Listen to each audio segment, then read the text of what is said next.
Well, that's a step in the right direction.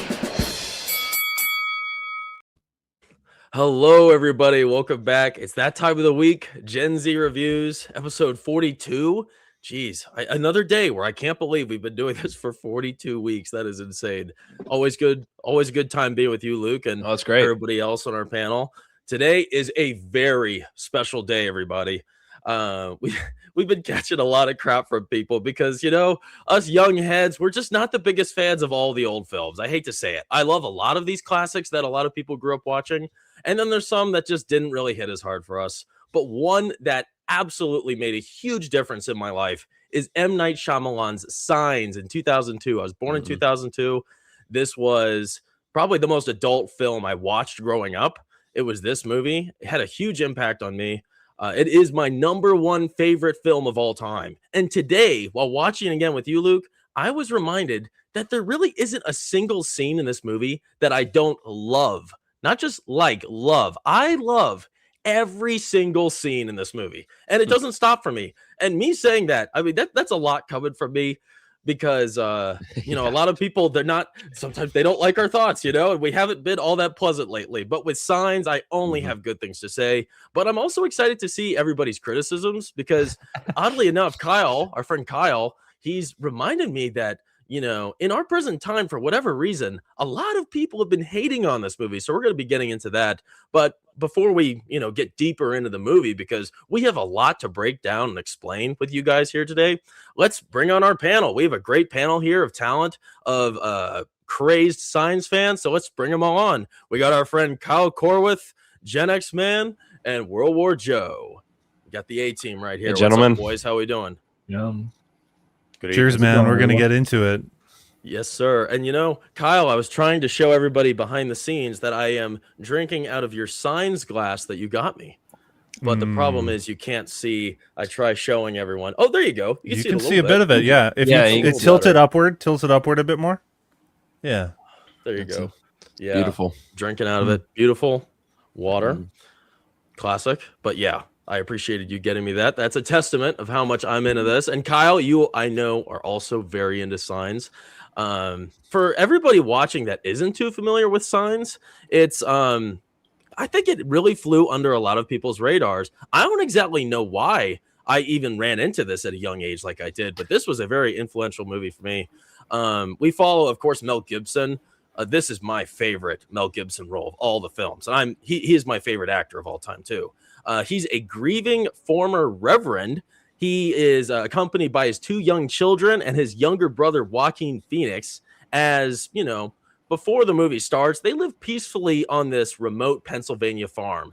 And all hell breaks loose once a massive crop circle spikes in their cornfield, which slowly starts to burn chaos in this family as a lot of different hints and signs pop up in their life, suggesting that terrestrial life is actually a thing, and it's about to affect them seriously by the end of the movie. And, there's a lot of, tests of faith, family, and friendship throughout this whole film. And that's what makes it just that much more dramatic. Mel Gibson, of course, he's got a constant internal battle. He's a very strong character, but his faith has been tested after the loss of his wife. I think it was like 6 months earlier. It may have been longer, but that's what I believed. And throughout the whole movie, he's just struggling to deal with his faith. And, there's a lot of signs suggesting that God might be working in the background, but he just will not accept it. So I mentioned earlier that all of us are really big fans of the movie. It's nice to be with a group of people that really love a movie like I do with this one, because like I said, it's really special to me. I've seen it so many times. Watching it again, it still hasn't gotten old. I imagine you guys are probably the same. I'm kind of wondering, what do you think is it about Signs that's so special to you? The acting. Luke, when was the first time you saw it? Tonight. 3 hours right. ago. What? Yep. All right. Yeah. It was a great first experience watching Signs. Like I knew it was good and all. Mel Gibson and Joaquin Phoenix and a couple of other familiar actors.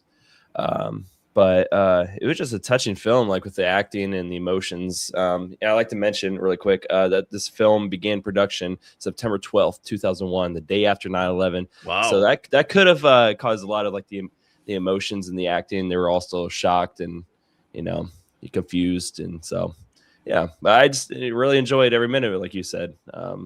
Not a dull moment. It was all fun and tense. Luke's been hearing me go on and on about this movie for a long time. I'm glad you finally got to watch it after all the time. It took you forever, bro. You amped it up, and it played off. And what about you, Kyle? What's so special about Signs to you? I wish I had taken out my ticket because I collect tickets. I've been collecting them. Actually, the first ticket that I started with is this movie. Oh wow! So I have the jar. It's, I want to see that. It's in, it's over back there, but I forgot to bring it out. Mm-hmm. It's a film that I saw in theaters, and it gave such a impressionable experience. And even growing up with other films, I'd already had that, say, with Jurassic Park. Jurassic Park was the most impressionable movie for me. I think it's my favorite Spielberg film. It might be my favorite movie of all time. But this is amongst a film that is a psychological horror film that I can go... It's very rewatchable. Very rewatchable. It has a gorgeous soundtrack, a score by James Newton Howard that was inspired by John Williams' score for Jaws. You notice the similarities with the simplicity of using a few notes. With Jaws, it was 2 notes. Da-da-da-da-da. With Signs, he's using a triptych, essentially, of notes. Da-da-da-da-da-da-da-da-da-da. And he's using it in different tonalities of different scenes, whether they are supposed to be scary or uplifting or mysterious, etc. He's using those same notes or order of notes in different octaves. I don't know the technical term, but he's changing it up, yet utilizing the same chord progression, essentially. And it's extremely effective. I think it's one of the best scores of all time because of its simplicity. But it has a variance in its quality of different moments in the film. The most exciting thing, I'm just thinking about the opening of the film, of the credits, not just the opening scene. I'm talking about the credits that sneakily and cryptically come in creepily with this. I don't know what the instrument is, but it's this distorted violin, perhaps, or some kind of instrument. And then all of a sudden, the score kicks in, and it's very operatic. And one of the things that Newton Howard wanted to do was to give you a truncated version of what you're about to experience throughout the entire film in 1 minute. You know? So yeah, it tells the whole story in that one little... With music, it's giving you a sense of what you're about to hear, with the score. And it's very exciting, especially when you have the credits are moving with the tempo of the music and smashing to the screen. And it's like you're watching a trailer, but it's only with credits and chyrons. It gives an impression... you look at films today, and how they try to do that is they flash forward ahead in time into the events of the film to try and hook the audience. Get excited, audience, right? This is what opening credits are supposed to do. They're supposed to amp you up. And Signs does this. It's one of the best to do this, even though it's as simple as it's a gradient blue background with thin, narrow text, but it has a life to it. I just starting with the very first moments of this movie I just gave you like a 5-minute rundown of it, but no, that's interesting. I love it. It introduces the intensity, right? Because I think this movie, it's like, it's sort of like strangely, it's very thrilling and horrific, at times, but it's also, to me, it's like a comfort film. And you're right, like when it gets to those thrilling moments, it really just smacks you right in the face. And I think the music does a great job kind of slowly, subtly building that up, and then just smacking you right in the face with those high notes. So yeah. Definitely, I feel you. And you need it. You need it because the next few moments are going to be very patient and still. This is what the importance is for having an exciting opening credit sequence.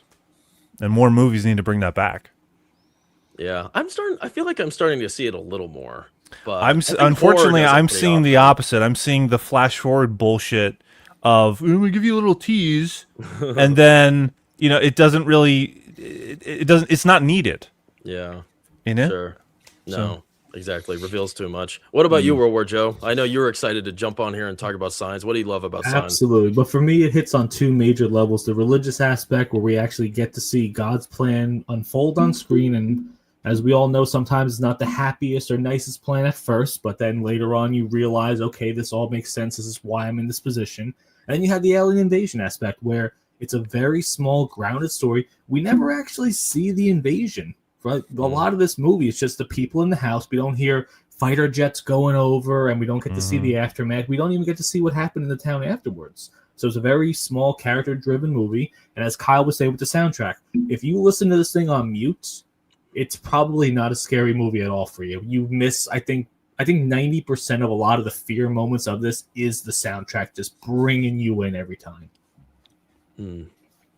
Well, Ty, he was watching it with us, and he couldn't stream with us tonight. But he mentioned, I was kind of talking about, we've been talking about a lot of sci-fi movies lately, and of course this is about aliens, but it's like not sci-fi really at all.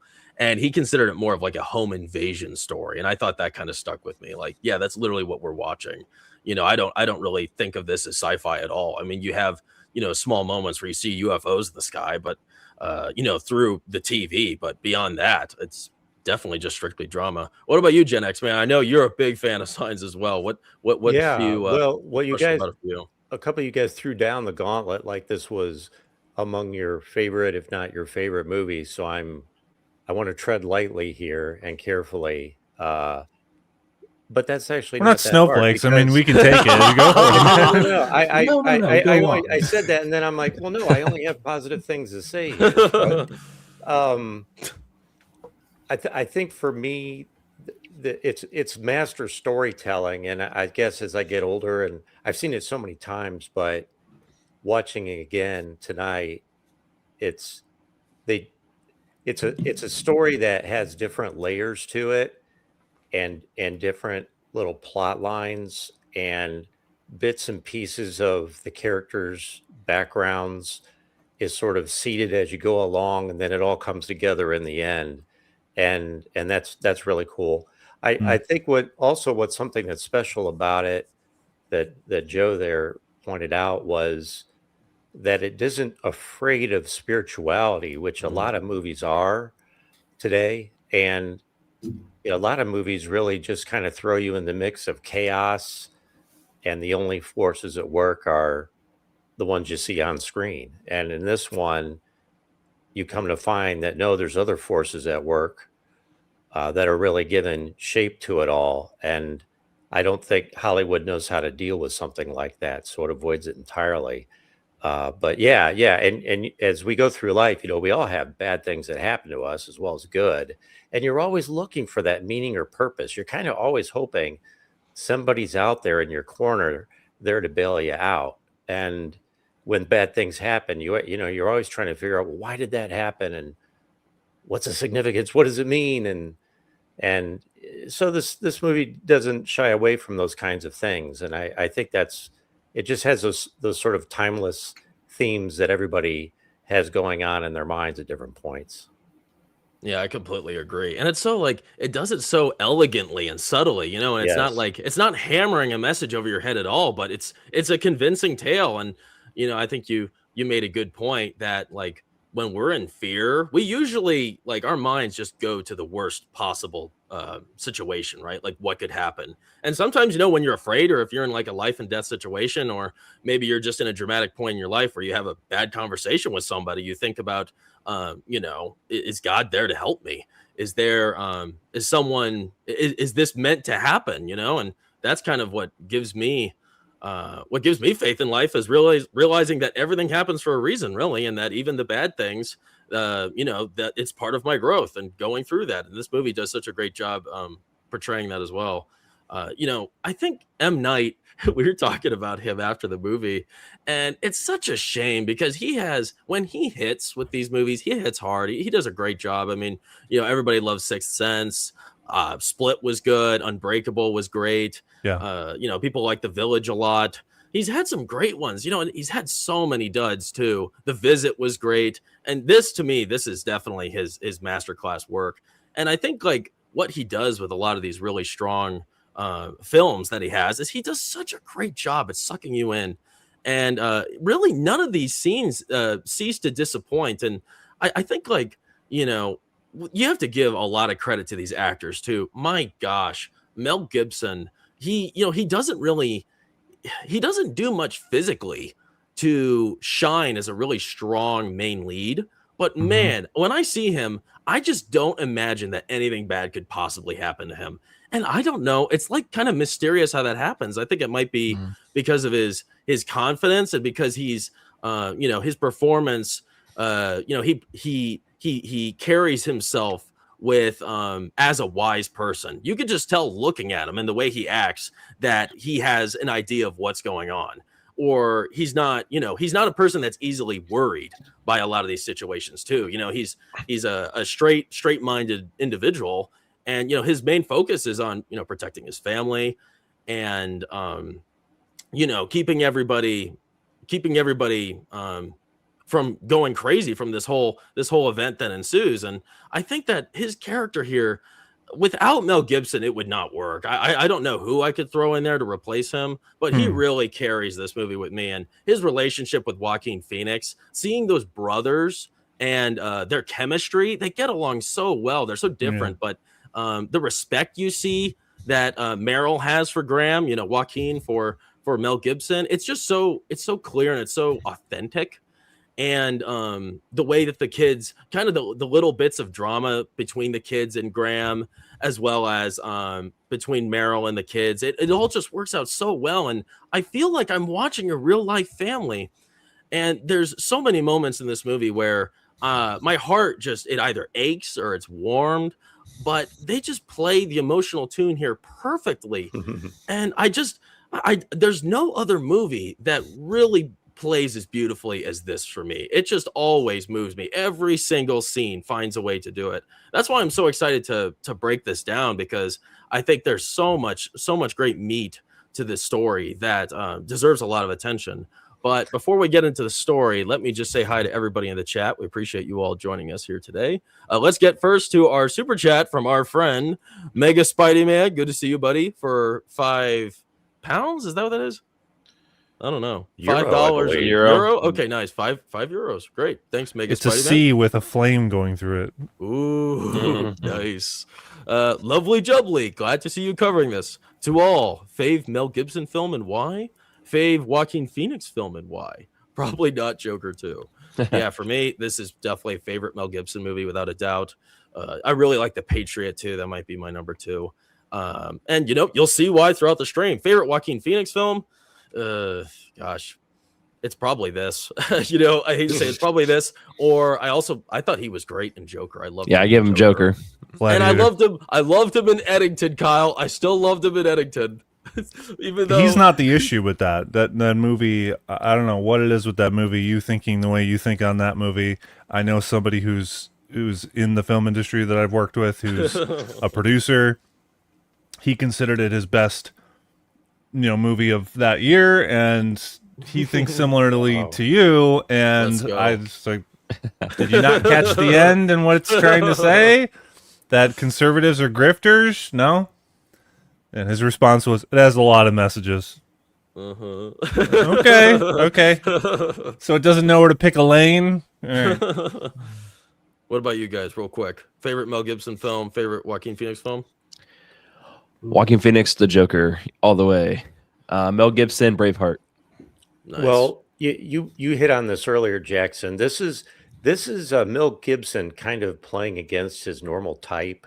He's not a war hero in this, so many of the other movies he's been in. Yeah. And he's not taking up the sword or the rifle or the embattled Jeep that he rode in Mad Max. That's where he first got started in Hollywood. He's a gentler, kinder man, different version of himself. And I think that kind of stands out. I think that almost makes his character a little more interesting is because people had seen him in so many other movies in so many other different kinds of roles that when he became the family man, I think we were all a little bit shocked by it, and that he did such a good job portraying somebody pretty wholesome and value driven. Yeah, it is totally different, right? But he's just as masculine in this in a totally different way. He's it absolutely subdued. works. He has a subdued masculinity in this film, and it doesn't mean that he's stoic, because he's walking around in some cases looking fearful. Yeah. You know, he's in the kitchen scene with the knife.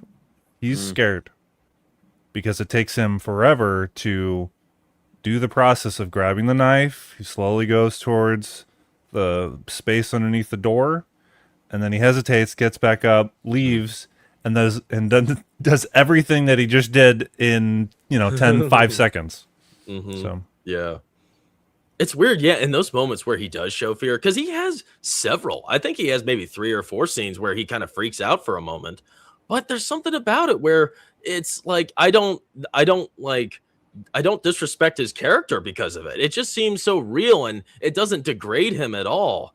Like it never impacted me that way, even though those are kind of they aren't cowardly. I think it's because that's how anybody would react in this situation. I mean, nobody's prepared for what he sees, and he's not a warrior or he's anything. not military. He's not ex-police. Yada yada. He doesn't have that history. No. Yeah. So it's great that they were able to show us these moments and for it not to degrade his masculinity and to make him appear weak, because I didn't for a moment think that he was weak despite those moments. So, yeah. For anyone to go out in the middle of the night into the cornfield Exactly. when he knows that there's something going on, but he's checking it out anyway. Yeah. Which is one of the scariest moments in the film and was advertised a lot in TV spots, I remember. And there was a scream sound effect in the promos that I remember that wasn't used in the film. When he jolts and sees the leg and backs up. In the TV promo, they added a high-pitched, kind of like, screech. And I'm glad you they could left see that it out. on YouTube somewhere. Yeah, Right, it wouldn't have fit. It wouldn't have fit in that moment. And it's not a jump scare, even though it made people jump. I remember seeing it in the theater. People freaked out. But there's no music cue to go, bam, bam, right? It's the flashlight moving onto the leg as it turns and goes back into the field. And listen, of all the shit that Shyamalan has done, and he's done some bad stuff, the orchestration, i.e. direction of these moments are very masterful and confident, because he has a moment that should be a jump scare in any other horror film would be. But you know what he does? He allows the character to find the scare with his light and then cuts back to him reacting to it, grunting and getting back. And then there's a gust of wind that comes over the moment that just sends chills. It implies that this is giving you chills through the moment in the scene within the movie. So there's the James Newton Howard score subtly comes in with the piano. Subtly. It's very work well of done. art. Yeah. It's a work of art, really. And I'm curious, because I think we're gonna get some people that hate the movie in the chat, because Kyle, it's funny. Can we touch on that? Well, Can we touch on that for a you want second? to talk about that now? Sure, let's talk about it now. Because oh wait, all right, Joe, you go first. Yeah, but Kyle's point though, how did M. Night Shyamalan do all these things right? I mean, the guy was batting 1,000 for the beginning of, like you just said, you wanted this really beautiful rant about just the leg turning and the music. Yeah, you're telling me that dude did the last Airbender movie? How did that happen? I'll confess, I never actually fucking watched that thing because I don't have a desire because I've seen every other movie around it. Why would I seen it? I've seen. Did you say Shape of Water? Shape of Water. Was that Shape of Water? No. It was Lady in the Water. That has its own problems. Another great score though by James Newton Howard, but it's kind of wasted on that film. The origin of that film is that he wrote it because it was a story that he just made up for his kids when he was putting them to bed. So it didn't have this, it didn't have the investment as the other films do. So I get a sense that what happened with Shyamalan was that he had these original ideas, and then he was tapped out. And then he tried and tried again to repeat his successes, and obviously the twist thing, blah, blah, blah. We haven't even gotten to talking about the twist, even though he's well known for that. We're not talking about the twists. We're talking about the great direction that he does in these scenes. Start to finish. Without mentioning anything of the twist. It has nothing to do with the twist yet. Yeah. Yeah, I feel like with so many like modern movies, everyone talks about that one moment, or the shocking scene where it's super gory and brutal. I feel like that's all we have anymore. Like modern time is those shocking moments. I hear with this new 28 years later, I don't want to get into it at all, but I hear that it's really good, and that there's a lot of moments that really stick with you. And they went into detail about just how far over the edge they go with these moments. And yeah, no wonder they're going to stick with you, because you're seeing things that probably shouldn't even be in film, for Pete's sake. And definitely got that sense with Primate, Kyle, because you saw Primate and I saw Primate, and yeah, way too far. That was the goriest film I've ever seen in my life. Don't recommend it. In your life? Yes, it was definitely. Oh wow, you haven't seen. No, I haven't Very seen. gory films, then. Yeah, well, that was bad enough for me. But those kind of things stick with you, right? And here we are, we're talking about this, and it's just great start to finish. You make a great point, Kyle. And Kyle, why don't you talk to us real quickly before we get into the story and say hello to the chat again? Talk to us about the problem that a lot of people have right now, because you made a good point. You posted about that, about how for whatever reason right now everybody's starting to hate on signs, and I don't understand it. Weird. I think you were on a stream recently, weren't you? Yesterday. Yeah, okay, so I caught a portion of it because you were on, and thanks. Right, but you mentioned that you were going to be watching Signs, and the immediate response was chuckling from people, and I kind of understand why people are doing that. Is because of the reputation that Shyamalan has now. He's kind of tarnished his reputation, especially with the last movie that I saw of his was Trap, and I consider that the worst film of that year, possibly the worst film of 2024, because of the reasons of why he made that film. Had a good premise, but it's completely wasted because he openly admits that he made that film to prop up the singing career of his daughter. And you can see that happen in the movie, where he's lingering on these singing shots during the concert unnecessarily at the detriment to the story, and it slows down the film. And I find it very insulting that someone would do that. Yeah, that's gross. And to think that that same filmmaker is the one that made Signs is baffling. But here we are. We live in this reality where that same filmmaker made Signs and Trap. Yeah. Yeah. So the question that I have that I posted today is, why do people malign this film now compared to when it was first released, which is at a point it was very much celebrated and very successful. On a budget of around $70 million, it grossed nearly $500 million. Wow. Yeah. That's crazy. I didn't know that. That's insane. Yeah. This movie came out during a time when we were mainly known in the culture for horror films being slashers and bloody and yada yada, up in your face. And yet this is a psychological horror film that performed like a blockbuster. And it's a type of film that would be made today by A24. Yeah, sure. But this was a major budget film. I believe Touchstone did this, which is a subsidiary of Disney. Oh, wow. Yeah. So this is kind of just ruminating, but do you think it's about how the aliens were portrayed in here? Like, why would you come to a planet that's covered 70% in water and try to harvest people who ourselves are made largely of water? Do you want to? Yeah, That's it's a good question. Good And there's a one of my colleagues. He messaged me actually before we did the stream, and he brought that point up. I said I would mention it on the stream actually, and I said this is a good question. He asked the exact same question that you did, and I said, well, I thought I didn't tell him what I was going to say, but here's what I came up with. People point that out as an absurd aspect of the movie, and my theory is that because the Earth, its water is inevitably full of some degree of bacteria, you know. Even rainwater. That's one of the things during the shutdowns when people were wearing fucking masks and they were walking around, you know, outside. Oh, you're outside in the rain? Well, there's bacteria in that water. So I have a theory that it's not substantiated by anything in the film.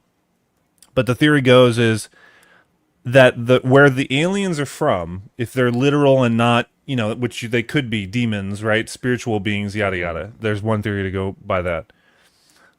If they're from another planet, you can make the case that that planet doesn't have the same properties within their water. You know, if they do have water, maybe there's some creatures on Earth actually, I think, that do survive in deserts. You know, they don't have to be around a water source. True. So it could be something such as that, and also that theory of, what if their water supply was made up differently on their planet, right? So yeah, here's my theory that they were okay with water coming straight out of the ground, and they thought that they were getting their water. The aliens thought those guys were getting their water from a well, but in fact, they had a city water line that was fluorinated, and that's what killed the aliens. You know, that's Fluoride in the water. Run. Yeah. Right. No, I mean that's it's a little, it's ambiguous enough where you can add different interpretations onto it, and that's fine. No, but it's substantiated by the fact that, you know, water is messed with, right? Sure, yeah. It could be anything. Nobody really knows. Well, the problem here is that this is one of the evidences that people use to bring down the film, and they make fun of it for this. It's so stupid that what brings down the aliens is water, and they came to a planet that is 75% water. Well, that brings up my theory of they didn't anticipate the properties within the water. Mm-hmm. They're familiar with water, but they didn't anticipate the properties that would be in the water. Yeah, it could have been the first time. Well, it must be the first time they've ever even come in contact with this weakness, or else they would have been prepared. Why wouldn't they be wearing some sort of suits that are water repellent? This is probably the first occasion where they discovered that, oh crap, I could get burnt alive if water gets spilled on me. Well, yeah, maybe we should talk about the demon theory for a minute, because one theory goes that the aliens were demons. They were drawn to that particular house because there were holy people in that house. And the little girl herself was actually an angel. And when she drank the water, she essentially blessed it and it became holy. And that's why the aliens had a problem with that water, was because the little girl had blessed it and so on. Anyway, that was a theory I ran into right before I joined this stream. I think that's interesting, but I think that over the radio they announced, or I think the radio mentioned it, and the TV both referenced that a weakness had been found. So that could be, maybe other people that are also holy people had that same effect. I don't know, but it's probably unlikely at that point. Yeah, Gen X man, you beat me to it. I was gonna make. No, you're good. I saw that right before the stream as well. And, off screen, they blasted the aliens with a fire truck hose. I'm going to stick to that theory because I mean it just makes a lot of sense. After hearing you say Gen X man, especially, I mean it just sounds why even go to that little farmhouse, right? Why even bother? Like, why not just go to a populated area where you can scoop up a whole bunch of people? But there was probably so many. I mean, those UFOs, they were sighted all over the world.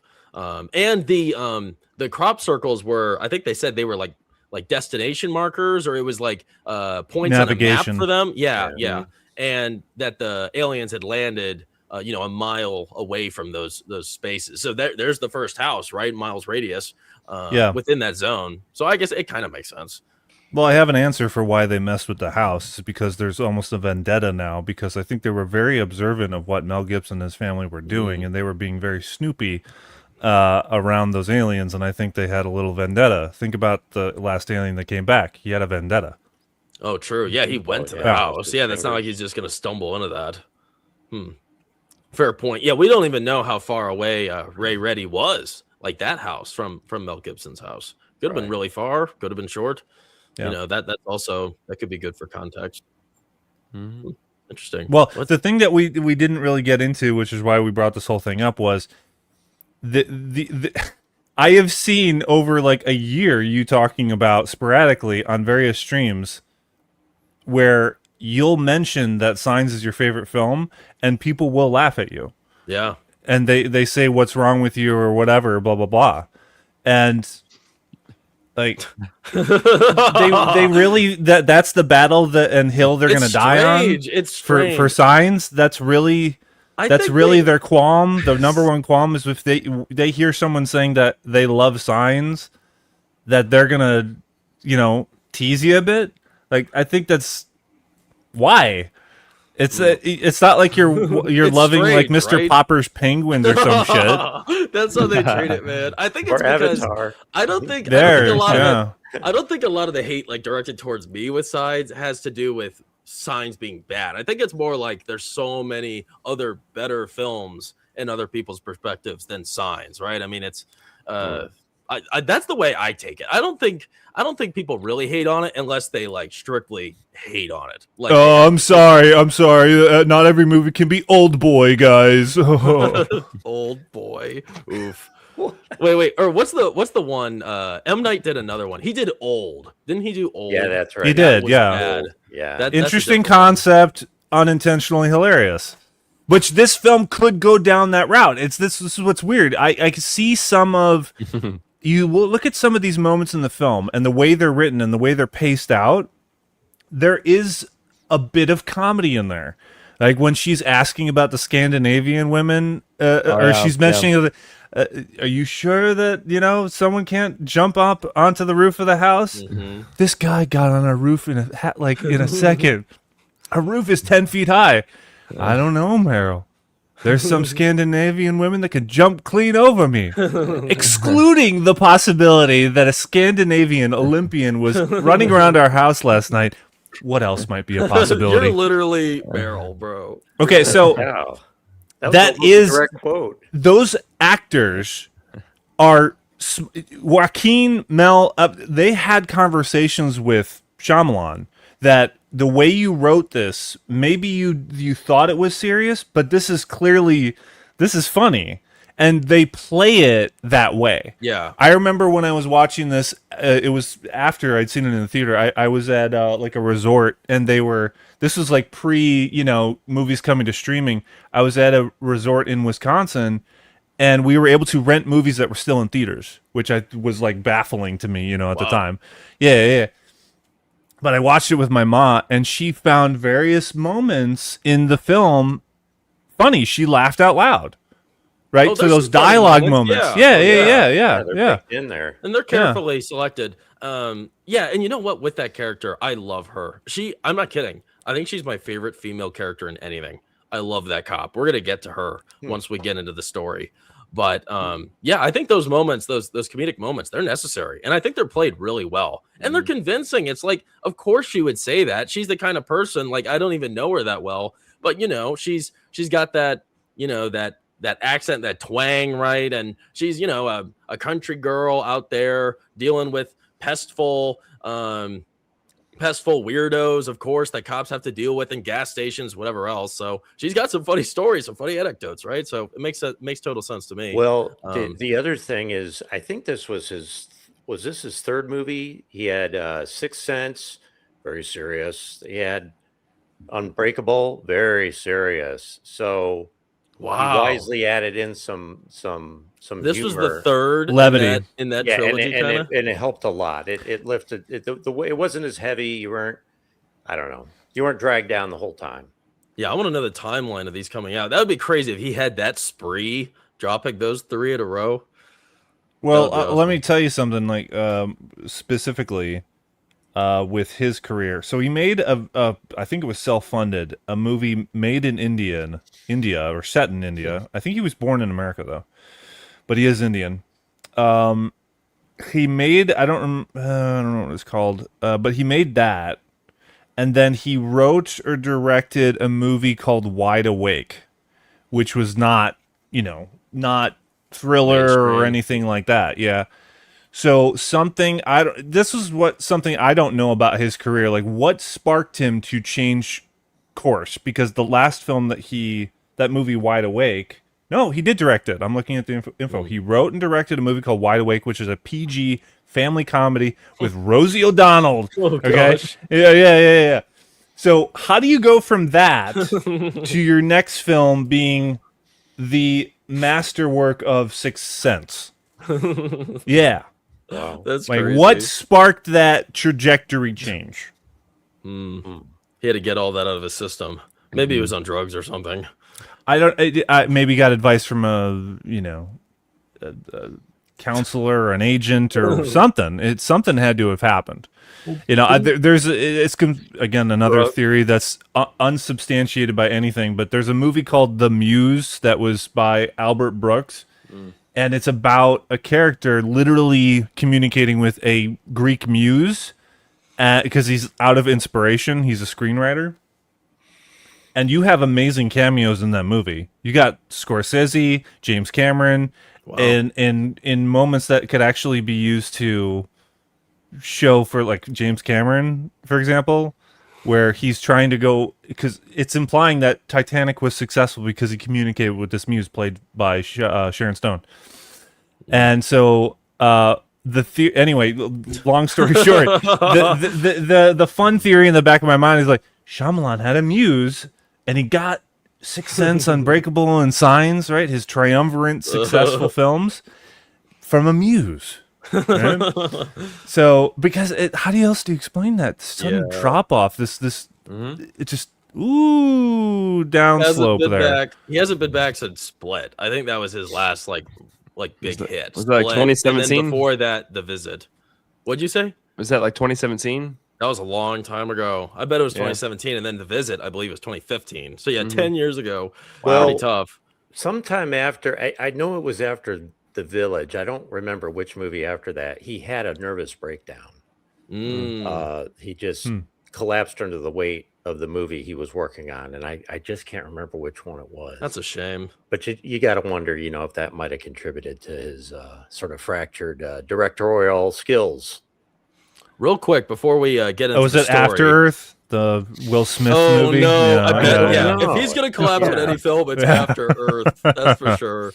Yeah. Before we get into the story, let me just get to a few more of these chats. Say hello to everybody. Okay. Thank you all for joining us. Sorry, got a little sidetracked there. Rebel Rose is here. She thinks I'm here to hate. No, I am not. She says, "Hey guys, another movie I love. Be gentle." Oh, You're in good company. Stick around for this one. Well, you're in good company, Rebel Rose. We have only good things to say.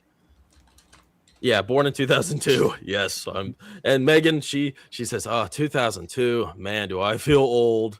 Yeah, that was my great year. Then this movie came out. Look at that, perfect. Let's see. Our friend Boaca's here. What's up, Boaca? Mel Gibson is a self-proclaimed spiritual man. There's a theme through his work. Hell yeah, I got no complaints. He's awesome. Rebel Rose, she first saw it at home, rented it as soon as it came out, and watched it with the lights off. The first time we see The Shape was very effective. My gosh, yeah. We're on the same page when it comes to that with The Shape on the roof.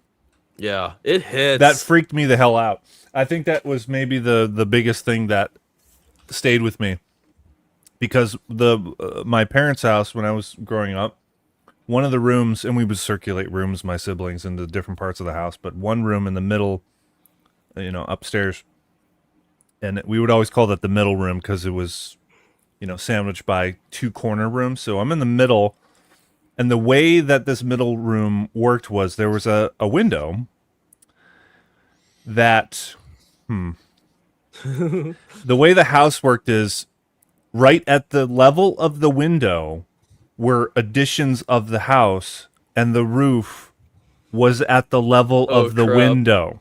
That's freaky. Okay, so it's not a traditional house where it's like one big standing thing. Although the front was, but there were additions added to it. So But you could they're stand all on the roof from the window. yeah, and you could Yeah. you could run, like 50 feet or something, because all of it was on the same plane of roof, because it was just one story.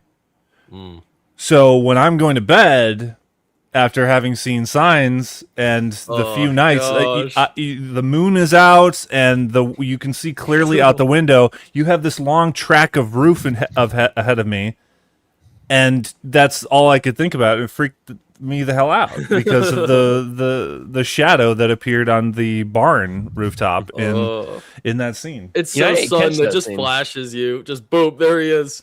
Yeah. It's so like I think with all of these like really frightening like reveals, it's all so familiar. Like it seems like you've been in a place in your life where you could have seen that if you turned a corner. And yeah, it sat with me too. I love that. It really screwed me up as a kid. Megan here, Kyle, Megan the Texan. This movie does such a great job of little setups and huge payoffs at the end. I can remember watching it for the first time and wondering why Bo kept refusing glasses of water. It's all signs, Megan, all signs, as you know. Oh, Boica, he's got something negative to say. Hot take on my part. Never been on the M. Night bandwagon. Checked out, and this film doesn't interest me. Hey, you know what? At least you tried watching it. We appreciate that, Boica. Respect on your name. You gave it a shot. Let us know in the chat why you aren't a big fan, because we're kind of curious about people's reasons. And when did you? Was it when it came out? I'm Did wondering you if you not watched try it to rewatch now. it again? Yeah. I think that's always cool when people watch the movie for the stream. I think that's awesome. That's special. So I always appreciate that. Boica with 199. Thanks, Boica. We appreciate it. Man Without a Face is a great Mel Gibson film. That's Mel Gibson's first film that he directed. Wow. I don't know anything about that one. And it's based on a book, takes place in the 50s, I believe. And it's about a man who had an accident, and it's played by Mel Gibson. Half of his face is scarred. He's a tutor to a young boy. And it's a drama film. It's a drama film and kind of a family drama, and it has really good aspects to it. I made mention in my Flight Risk video that even that movie is better than Flight Risk, which I didn't want to say, but it's true. So don't watch Flight Risk, watch Man Without a Face first. Oh, poor Flight Risk. Yeah. Everybody really turned their back on that movie over time too. Yeah. I don't blame him. Proctfile, our friend Proctfile is here. I haven't seen Signs in forever, so I don't have strong feelings about it. Well, hopefully we'll reignite that flame within your heart. Hopefully. Yeah, but let's go. Let's start finally. We're 48 minutes in. We're going to start with the story. So here we go. We were just kind of jumping all over the place, but that was great. Great dialogue. And it's true. A lot of people, for whatever reason, they have problems with the movie. If you're one of them, viewer watching, let us know in the chat below. We'd love to hear your perspective and maybe debate you on it a little bit. But going into the first chapter, the very beginning, of course, the film opens with Graham, of course, Mel Gibson's character. He wakes to his children's screams, and he goes outside and he rushes through the cornfields, and he finds the kids. They're kind of just standing there in the corn in awe, and he's like, what's going on? And that's when we get the classic image here of Morgan. He points Mel Gibson's face towards the crop circle, and he can't believe what he's seeing. And they walk out there, and it's a really elaborate sight, seeing the cornfields leveled like this. And it's really crazy to believe any man could possibly do this.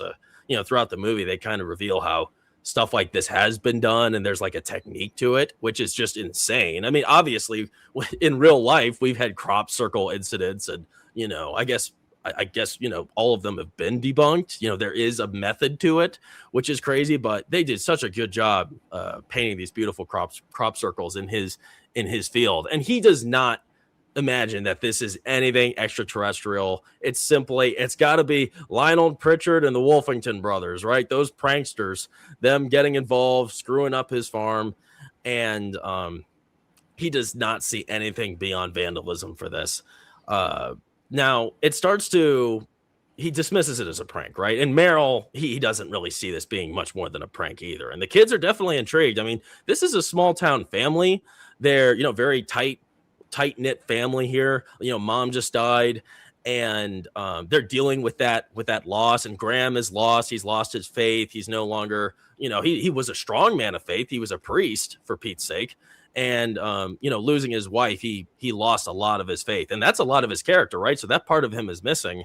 And seeing this, he just has no faith or ability in believing that it's anything special other than a prank. Except, it starts to get a little more interesting when we're talking about that scene, right, with the silhouette. As Graham, he was, gosh, what was he doing? He was talking with Bo in the room, I believe, when he looked out the window and saw the shape. And that is, as we mentioned, that's just absolutely haunting image. It really screwed me up watching that when I was growing up too. And he grabs Meryl, and they go outside and they try to chase after him. And they're in disbelief by how athletic this thing is. Like you said, it was able to jump onto that. Was it jump onto the roof or jump off of the roof 10 feet in the air? Whichever. They're following it around the house, and they both meet in the middle, and it's already missing, and they start to hear noises on the roof. Yeah. And that's when it gets serious for them, because you kind of have the score. The score is very communicative, and it's a character unto itself. And I love that, because it shows you at the beginning, it's kind of almost lighthearted with the but once after they're cursing, right? I'm insane with anger. We're gonna beat your ass, bitch. And when they come around, it's time for an ass whooping. When they meet up, and I cursed. Yeah, I heard. And then then they ask where'd he go, and then they hear the rustle of noise on the roof, and then he hops right on off. And then Joaquin Phoenix's eyes actually start to well up with tears, if you look closely, because he's scared. That's how scared he is. Are you sure? Yeah, so that was a pretty big moment. Tim Brothers. And after that happens, that's when they call Officer Paskey. She joins. She visits the family to discuss, and figure out what the situation is. And she adds like an interesting perspective, being an outside party. These guys are all of these, very internal, right? The family, the household. But she sees things through a different lens, trying to involve like people that are, visiting the area. She talks about a crazy lady who is, out of this area that's been causing trouble. Maybe she got involved. So, I loved her character. We're gonna talk about her real soon. I want to talk about Graham for a second, because as we talked about, he's obviously a super strong character in this, and I'm kind of wondering what you guys think. I have my thoughts about what makes him resemble like a really strong, respectable main character. But what do you guys think it is about him that gives us as an audience that sort of respect for his character, even just right off the bat? He's real. He just seems like a father that's not over the top. Like we were mentioning before, you're like, oh, there's something going outside. Who's going to go outside? He's a parent, husband at one point. He has to go out there because that's his job, and that's what he's doing a lot of this movie. He's doing what he has to do because that's the job that he has now. Well, yeah, I think there's something to respect about a father, right? A protective father. And a man with integrity, right? You could just tell he has integrity in this. And I think, funny enough, my mom, I don't even know what we were talking about. I think maybe for whatever reason, we're talking about Yoda at some point, and how when a character that speaks lightly and speaks with fewer words, you're just drawn in to listen to them more, because you give them that respect, because they don't speak much. And when they speak, they usually have something important to say. And I feel like every single time he speaks up, it's something you need to listen to. And that kind of respect I give to a lot of these characters, because, there isn't really a moment in this movie where it's not, you're wasting time at any point with anyone, even the children. So when someone's speaking, you better listen, because it ends up lending to the bigger picture here. And all of these little moments where signs are actually being shown, you can miss them if you're not paying close attention. So I think that, go Jen. Multiple times in the movie when you could see his character could say something, and he deliberately chooses not to say anything because he doesn't want to sound reactive, or he doesn't want to get people thinking in a way that he thinks is, not going to help them in that moment. So he won't go with all the conspiracy theory thinking or he can't show his fear around his kids, because then Mm. they'll react to that. And yeah, so when he does speak, it's because he's made a decision. I have to say something here. Yeah, I like that also, mentioning how, being void of saying something is also power, choosing not to reply or respond to hurtful language. Later, of course, when his son Morgan says, you killed mom, like, gosh, what an Right. awful thing to say, but he did not let that affect him. I mean, it hurt his feelings, but he didn't bite back because, he knew that his son didn't really mean that, and that this is like a high intensity situation that, he's probably panicking about, and he's not thinking straight. So he gave him that grace, that he's a child and he doesn't mean what he says. Really even though it's a emotional moment hurtful for them. moment. Yeah, definitely. But I think I'm kind of curious, we had some interesting theories in the beginning, like the demon theory or whatever. I think that's always up in the air about aliens anyway. Are they demons? Are they actually, are they from under the ground? Good Are they from the point. water? Are they from space? Whatever else. And, Graham, obviously he was a serious man of faith. He was a preacher, a reverend. And I'm wondering if he was still a man of faith, how do you think that he would have believed that these crop signs were a piece of evidence of a divine presence? Do you think he would have taken this more spiritually if he had faith still? That's a really good question. Yeah, because the whole movie he's coming from a perspective of loss of faith and cynical, about life and what's it all about. But yeah, if he had to go through all of this again, wearing the collar as he did at the end of the movie, how would he have responded to all of this? How would he have spoke about it to other people? I had not considered that. That's a great question. What about if his wife was alive?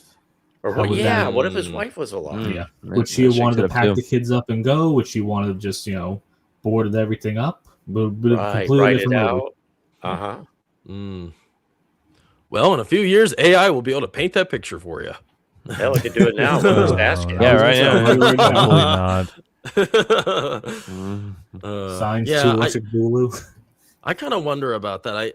I think that if he was a faithful man, I think he would definitely think into this on a different level because, but at the same time, this is just one moment, right? And he's a farmer, for Pete's sakes. I mean, he's not a sci-fi geek. He probably doesn't even know what a UFO is at this point. There's no internet here. Everybody crowds around the local news for information. And it's cute that they trust the local news, obviously different now, but it's a totally different time. It's hard to understand, how much these guys know about the situation. Obviously, it seems like they don't know anything because, later in the movie when Morgan gets that UFO book, it's really like a big eye opener for all of them. But even reading that text, it's like, okay, Dr. Bimbu, he wrote this. Like, who's this clown? So I don't know. That's something I kind of wondered about this because, he's such a spiritual person. How would he not view this in a wider lens, right, considering those moments? But hell, he might have been like a leader for the whole town.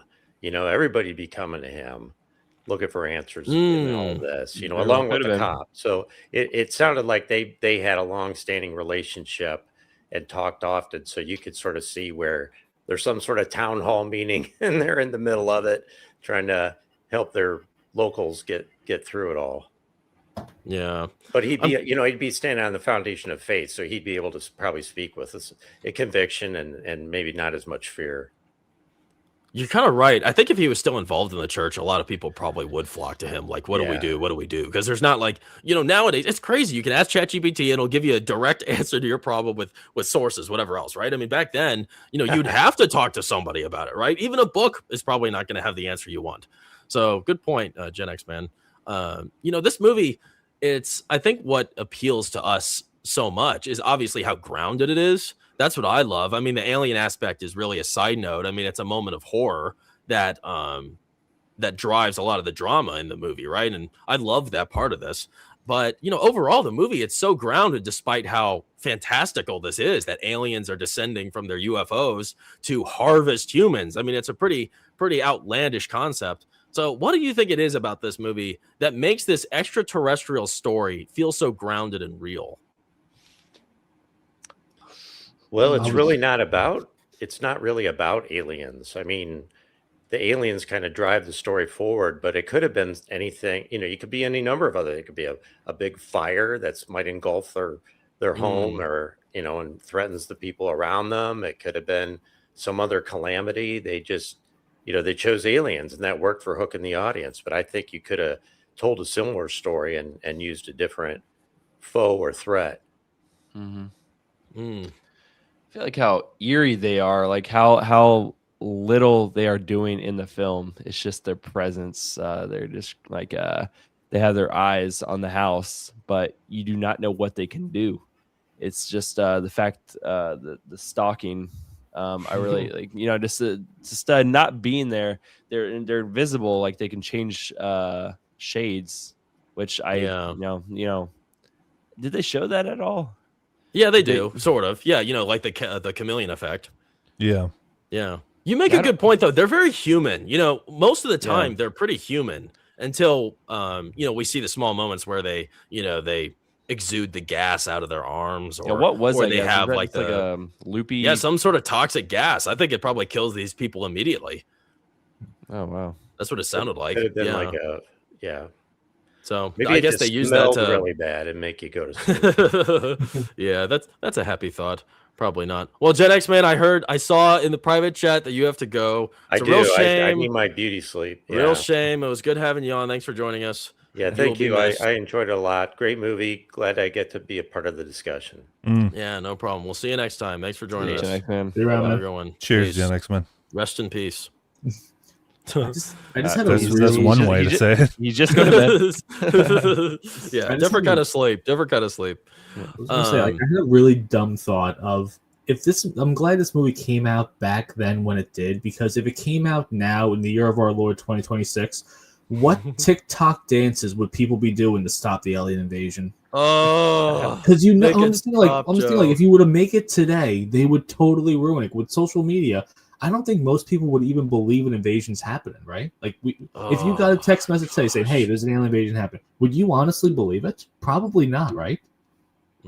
So the best person to direct that story would be James Gunn, by the way. Obviously, so we would have to have these community leaders that would be able to tell us and fill us with some kind of hope or something. And I don't think we have that today. No. Yeah, there's like no hope in any movies. I think the spiritual background in this movie gives it a lot of its heart, but also these characters, they're just so rich and so like the raw emotion is just so real, and you just invest in them because of this. And Mel Gibson, I mean, just look at him here. Like, you look at him and you could just tell this is a high value man who's looking after his family. I love that. I love that. Really respectable. That's why. How old does he look there? How old does he look? Maybe 40, mid 40s, 40. Yeah, I was thinking like 45, 46. I think that Timothy Chalamet could be a really good substitute for Mel Gibson. Oh, what did you just say? Did you just say all jokes? Did you speak of the beta boy? Yes, I did. Oh, poor Tim. Yeah, I mean, that's all they would have, honestly. I mean, 2026. It's gonna happen probably after that Marty Supreme thing. He's probably gonna be in everything. Oh gosh, don't say it. Don't say it. Sorry, I want to talk about Officer Posky real quick, because although she doesn't appear long on screen, her character, she's always been one of my favorite female characters. I really enjoy her in this short segment where she gets involved with the family. What do you guys think is particularly special about her character, as well as her dedication to Graham's family? Because I think she stands out because she has obviously a clear relationship with Graham and the family, and she cares about them. I think with me looking at her character, it felt like her being with the house, that she was sort of, even though Graham is wise and that she respects his wisdom, she's like another level, like a whole different host of being level-headed. And I think when I see her, I just respect her for that, and she just exudes that sort of like comfort that like a great aunt or a grandmother would offer in a time of uncertainty. She sort of has that confidence, even though she doesn't really know what's going on either. She's humble in that way. And like a big reason why I like her too is she literally reminds me of my family members. My great aunt PJ, she reminds me just of her. and I love her very much. And just the way she speaks and how she treats the situation, it's just like how she would do it. And I think at the end of the day, she's just like a really authentic, like motherly family character that doesn't always have the answers, but tries her best to help in whatever way she can. And she's encouraging, and she just kind of sets Graham and the family on the right path here because they don't know what to do in this situation. Mm-hmm. I'm glad you used the word comforting. That's what I was going to use. She's trying to give an explanation to everything. Like the what was the reference she was trying to make for the person Scandinavian? Scandinavian Olympian. Yeah, Scandinavian. I love that. She was trying to give an explanation to the explanation. Like she was just trying to put their minds at ease and trying to relax them because they were obviously freaking out and but yeah, I really like you said, she's like a sweet family member to them who's not actually their family member. Well, I get a sense that she was a member of the congregation at some point. Well, yeah, she's calling him father, right? Yeah. Oh yeah. Not just out of respect, but that she's actually familiar with him doing what he used to do, being a reverend. I like that she kind of is almost like the embodiment of that small town community that everyone knows each other's names, and she's checking up on them after his wife died. And when he goes into town, everyone kind of knows each other's business because it just seems like that small town feel to it. But I think your description of her perfectly nailed it. That's a good point. That's the vibe, right? The small town, familiar face, the guardian, kind of like a guardian angel. I mean, she sort of is that for Graham. Even in, like, if you think about it, like a spiritual level, she was there for him when his wife passed, and she's here for him to guide him in the right direction in the beginning here. I mean, those are two pretty big moments. The end of something big and the start of something big.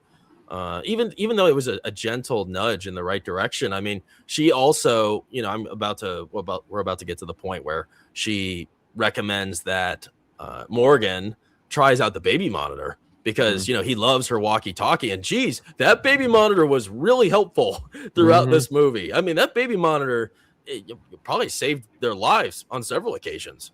It also could have been used as a tool against them, in the end when they thought there weren't any of the aliens upstairs when they went upstairs from the basement. But, most of the time it's a pretty helpful tool, helped them to realize the situation and how dire it was. So yeah, absolutely love her character. She's great. Glad we're all on the same page about her. Let me get to the chat real quick here. I saw Vex is here, our friend Vex. As a woman just tuning in, I really appreciate that you've stopped the slideshow on a still of Mel Gibson. She ups the ante when it comes to that on her next comment. Oh gosh. Oh, great. For real, I'll give Mel kid number 10 if I get a chance. There you go. All right. Mel, I don't know if he's single and ready to mingle. We'll see. He did break up with his 35-year-old girlfriend. I don't know if she broke up with him or whatever, but yeah, they did separate. So you're saying there's a chance. Apparently there is a chance, Vex. There's a chance. Megan's here. Speaking to what Bob's insights about Graham and Meryl not speaking much. I agree. And for me, I felt like there is so much thinking in this film. You see the gears turning in all the characters' minds. Yeah, that's so nice. Yeah, seeing characters actually consider what they're about to say, and they're not just spitting out dialogue to fill in the space or just reading off the lines like we see nowadays. Yeah, thought and consideration is shown in each one of these moments. Great point. And Boica, he's got a 5-banger for us, as Leon says. Boica 462 for $4.99. Appreciate it, Boica. You can see the reaction to alien invasions currently. Not saying right or wrong, but both sides are represented, for and against. You can see the reaction to alien invasions currently. Not saying right or wrong, but both sides are represented, for and against. Well, yeah, I think it's kind of funny. A lot of people wonder if aliens are real today. I hope they are real. I'd love to see some aliens. I really want to see what they look like. And I mean, if they're real, I mean, there isn't any. Well, I don't know. I don't even want to get into it. I was gonna say I don't know because I haven't dug into it enough. But I mean, it's not exactly common knowledge that aliens are doing bad things on Earth if they are spying. And why wouldn't they have done something really big and bad at this point? Here we are, all these years of being alive and around on Earth. So I don't know. Definitely interesting. I love, one of my favorite scenes in the whole movie is the conversation that Mel Gibson and Joaquin Phoenix have on the couch. I'm excited to get to that. We're gonna save that for later because that's a pretty pivotal moment in the movie. Do you want to know how I know that there are no aliens on another planet? Why? Because every exploration of deep space that people have gone out to and come up with has yielded that there's nothing. It's desolate. It's inhospitable environments. And the reason that is because God made a point to show that Earth is special. Hey, Period. Amen, brother. Amen. I don't know where aliens could be coming from. Maybe they're coming from the center of the earth. I don't know. Or if they exist at all. I am curious. I'm curious about whatever it is. So, hey, Jacob Ironside's here. What's up, man? Good to see you. Thanks for joining us. Y'all know they are not aliens in this movie. How are they not? Oh, he probably subscribes to the demon theory, probably, if you don't think they're aliens. But interesting. Well, let's move on to the next part of the story. Going on forward, let me see. I think I'll just get to this picture real quick. Oh, no, this one applies. Here we go. So, yeah, I'm glad we all agreed on Officer Posky. I really, really enjoyed her character. But what she recommended the family do is to go out to run some errands, get their mind on everyday things. And geez, just great medicine for any problems in life, right? Just focus on what you need to do anyway, and you'll find yourself relieved. And so I love Mel Gibson's response to it. He seems so lit up. He does he does this. That's good advice. And then it's just it's so real, Kyle. Yeah. It's also real. It's like you real have time. these human breathing moments where you allow the scene to just come alive, right? And movies used to do that. They weren't so mechanical in the way of, now you say your line, now you say that line, and I say that line. This is actually, I'm taking that impression actually from Megan in our Materialist video because she does an impression of Dakota Johnson, and she's, you say your line, and I say my line bad. But it is like it's mechanical, and I it's very unfortunate that it is that way. And part of it is because of Netflix and all that stuff. And Affleck and Damon have gone into how Netflix has the mandate that you have to reiterate the plot of the movie in the dialogue 3-5 times or so. That doesn't happen here in Signs. This movie shows. Yeah, you have to watch it. You have to watch it. Yeah. Thank goodness you do. But so that's what the family does. They go off and they run some errands. It's kind of a funny little series of events we have here. Graham, he's dealing with a worried member of his old congregation in the pharmacy. She's trying to confess to him, and he's like, I'm not actually, I'm not a reverend anymore. You shouldn't be doing this, but she's not listening to him. And at the same time, Morgan and Bo, they're seeking out alien textbooks at the bookstore. They got some book money. And the old guy there, he's going off about how, this is all horse manure. And, he doesn't believe any of it. So this is a rare opportunity where you get the, another perspective from the outside world. And Merrill, he visits an army recruitment building. And then he's just interested in reading more into the force. And we have a very interesting dialogue between him and the recruiter there. Then after all of this is done, they all regroup for pizza when they see Ray Reddy, M. Night Shyamalan, with his really good appearance in this. I thought this was, of the cameos I've seen him in, this one definitely steals the show. He's a real character here. And, he's an important character. This isn't just some throwaway little appearance. He is the man who accidentally murdered the mother of the family late in the night in a car crash. He was driving his truck and, at the worst time possible, the wife, she's on a walk at night, and he just dozes off. In that moment, he dozes off and hits her. He's rode his truck in the night thousands of times. And for whatever reason, in that moment, he passed out. He was tired, late night at work, and that happened. And he talks to Mel Gibson more about this later. And we have a really serious moment between those two that I really enjoy reflecting on. But after all this goes down, he rushes home. He doesn't want to deal with them because he sees Graham and his family right outside his door. So he just drives away. And Graham and his family, they return home after the break. And Morgan tries out his baby monitor in the car, and it starts to go off the fritz a little bit, and it sounds strange. It sounds like some aliens are actually kind of talking to each other. So they all get pretty invested. They get on top of the car, as you see here, and they're catching the frequency displaying some really strange alien dialect. And there's no way in hell this is just some strange radio signal going on. And this was sort of a breakthrough moment, definitely for Meryl and the kids. But Graham, he's still not buying it. Like, it kind of nudges him in the right direction, but he's not really totally convinced. But this is definitely kind of a stepping stone for Meryl to understand that this is bigger than what they're expecting. So when we're talking about the Army recruitment scene, because it sticks out to me, I definitely enjoyed that moment. What did you guys find significant about that dialogue that Meryl had between him and the recruiter? Well, I'm just coming to mind. What's coming to mind is the dialogue that Meryl chimes in when the young boy. I forgot what was his young boy's name. Lionel Pritchard. No. Morgan. Yeah, Morgan. You could say Rory Culkin, but so Morgan. He says, "What if it's a signal coming from them?" And then Meryl goes, "Morgan, this is just a bunch of nerds that never got laid in their life. Okay." They're a whole bunch of guys in their basements, and they come up with little codes, and they communicate with each other, and because those guys over there that they communicate with who never got laid, so they can feel special. It's a scam. Why can't they have girlfriends? Yeah. Why can't they have girlfriends? Yeah. So that is that is comedic in the midst of a overall dramatic scene. Well, it's funny that he kind of becomes one of those guys a little bit. He gets so obsessed in the midst of this scene. Yeah, you see that this has an arc in this scene for his character. Yeah. And originally, little trivia, they were considering deleting this scene out of the movie. Oh, wow. Really? Yeah. I would have packed a punch. Yeah.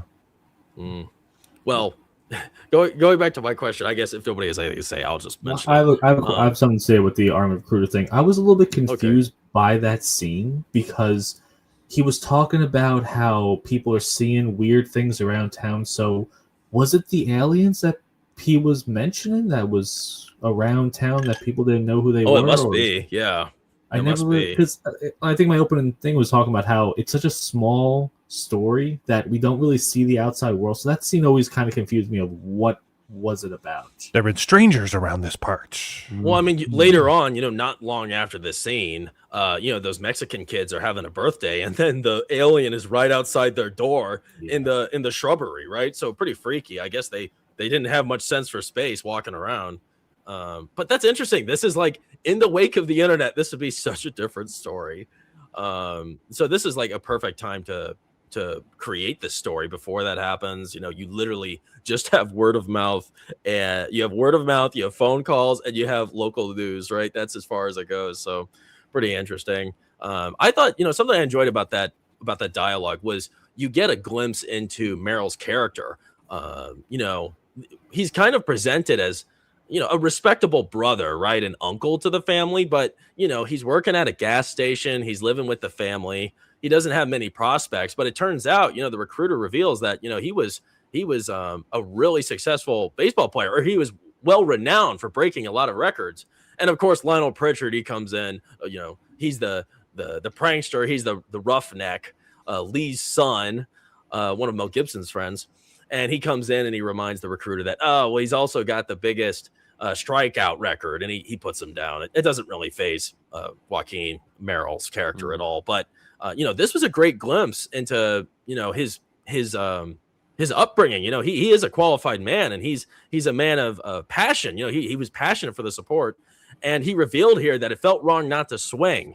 That shows he's a man of action. He's actually going to do something no matter what happens. And despite the circumstance, he's going to swing. If it's right or wrong, he's going to swing. And obviously that's what he does in the end. So we're kind of hinting towards that, foreshadowing later to be seen. There's one weakness in that scene of the guy they cast as the recruiter. He's over the top. He's too over the top when he's like, "Hey, oh shit, you're Meryl Hess." No, I like that. I think he's still. Hey, I watched you play a game once. Boy, that thing had a motor on it. You still have the record, right? It's No, too much I for was me. into No. it, Why bro. are I was beautiful into women it. licking your toes right now? Yeah, Yeah. Somebody put that in the chat. I think it was Jacob. Yeah. Yeah. Why aren't you in the pros making stacks of cash and getting your toes licked by beautiful women? So funny. Yeah, that's a classic line. Like that sticks with you. This movie's so quotable. They always find a way to sneak something in. That's a good one. Yeah. You know, if you want to get into a little bit of debate here, Oh, no. it's sparked by Bohica and Papa Pumpkin's response to that. Oh, Court King's here. I didn't see him. Yeah. I don't see. Oh, there he is. Oh gosh. All right, let's see. All right, here. Let me get to these very kind super chats. Thank you, Boica. Appreciate it as always. Earth is special, all right. Special ed. Yeah, that's for sure. Most of the Earth, at least now. IMHO. Oh, in my honest opinion, Mel has the ability to let scenes breathe. Oh yes, gosh, yeah, that's what he does so well in a lot of his titles. You know, gosh, I think you did a great job illustrating that, Kyle. How he just the thinking. You see him think, you see him reflect, and actually, respond at real time, not on command. That is a lost art. And that's important because none of us are like that. We're not scripted. Life isn't scripted. This is human. It's such a human movie, despite there being aliens in the picture. Okay, so then you wanted me to mention. This is his next one, yeah, and okay. then go to bruh. Okay. Predator all the way. and Boica 462-199. Which is better, Predator or this movie? Come on. Predator. All right, what is? Oh, okay. Gord King's here. That's not even debatable. Predator annihilates this movie. No way in hell, Gord King. No way in hell. You are tripping balls, straight balls, man. No. Well, way. Luke's on that side. I chooses do agree. Predator. I do agree with Rebel Rose. They are two completely different movies. We could say that because they are tonality, the tonality and the story, the fixation, the events are very different. The commonality is that they're dealing with aliens, right? And a group of people. But there's way beyond more that, spectacle with Predator. right. Yeah. But you still can ask the question, and the question is valid to ask, which is a better film? If I'm gonna And watch ultimately, it will come down to taste. So you will be judged on that answer. I would rather watch Signs. It's more up my alley in terms of a movie that I would watch again, and I find more appreciation out of. Now, Predator's still a good movie. Yeah, there's no denying that, but you have to choose. So, what would you choose, Brawler? Oh, definitely this. There you Predator go. doesn't come close. But yeah, I think I can see preference. They're so different. They're really nothing alike at all. Yeah. The Predator's way more bold than these aliens as well. And I mean, you have Arnold and Carl Weathers at the main, at the forefront. They're nothing like Mel Gibson and Joaquin Phoenix here. Total Right, opposite. and I wouldn't choose Predator as Arnold's best film. It would be Terminator 2. So, there you go. Yeah, How about you, Joe? What's I your would say answer? probably Signs as well. So you can say, Signs is a better movie. Yeah, I think Predator is a movie where you put on a popcorn and stuff like that, but I think Signs makes you feel something. That's true, but dude, when I saw it in the theater, it came out in the summer, if my recollection is correct, and it felt like a popcorn movie. Especially the marketing. The marketing was brilliant. They sent for Signs. Wow. Yeah. The teaser got people excited. It felt like a blockbuster movie because of the marketing. That's how, when marketing does it well, it gives a great impression, and it did for this.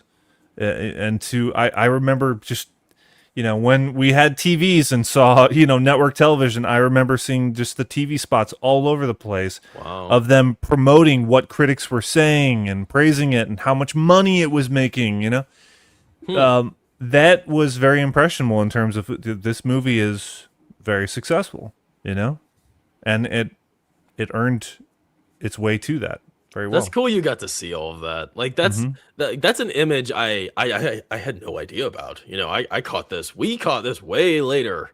20 years later. That's cool. That's the cool. Theater screamed at the Mexican party. I remember packed theater. Gosh. It was massive pop for that part. I would love it if they brought this back to theaters for like the 25th anniversary.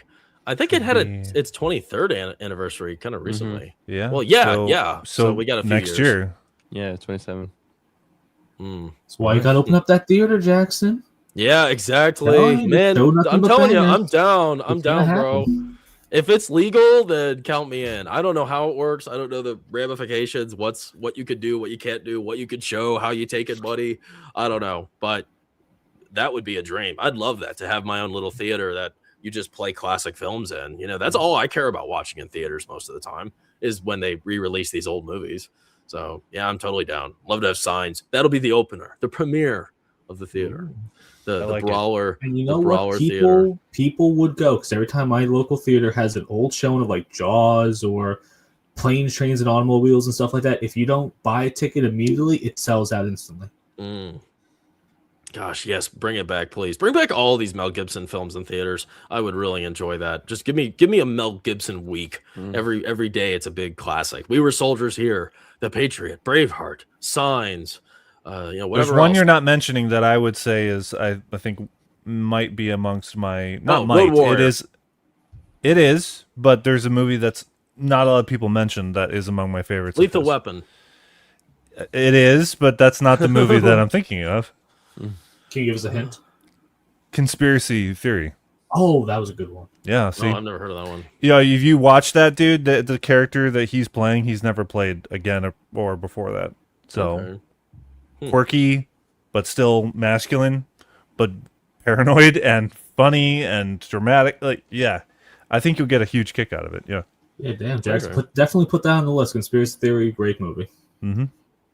Okay, cool. Yeah, I'll have to add that. Yeah, I'm all in for Mel Gibson. Get me new Mel Gibson content. I'm in. I'm here. So It's that one. Yeah. Yeah. All right, here. Let's go on to the next part of the story here. So, I guess I would probably he is going back into the corn. So here we go with the next part here. Graham, he's still, denying the evidence, even though he heard that crazy radio signal. He's still not really convinced. And like we mentioned earlier, he goes into the cornfield late at night, and he stumbles into the alien peering through the corn. You just see his leg. It's such a momentary glance, but damn, is it convincing. It really hits. Horrifying scene. Watched that when I was growing up. That one really shook me. Every single one of these reveals, as a young man watching them, they all scared the crap out of me.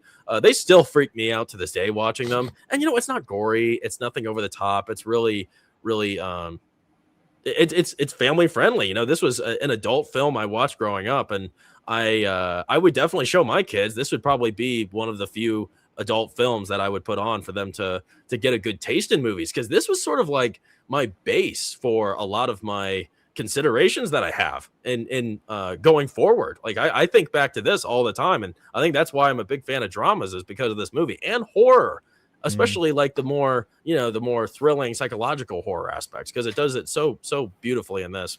But this freaks him out. This is one of those moments we were talking about earlier where he gets spooked and he runs back to the house.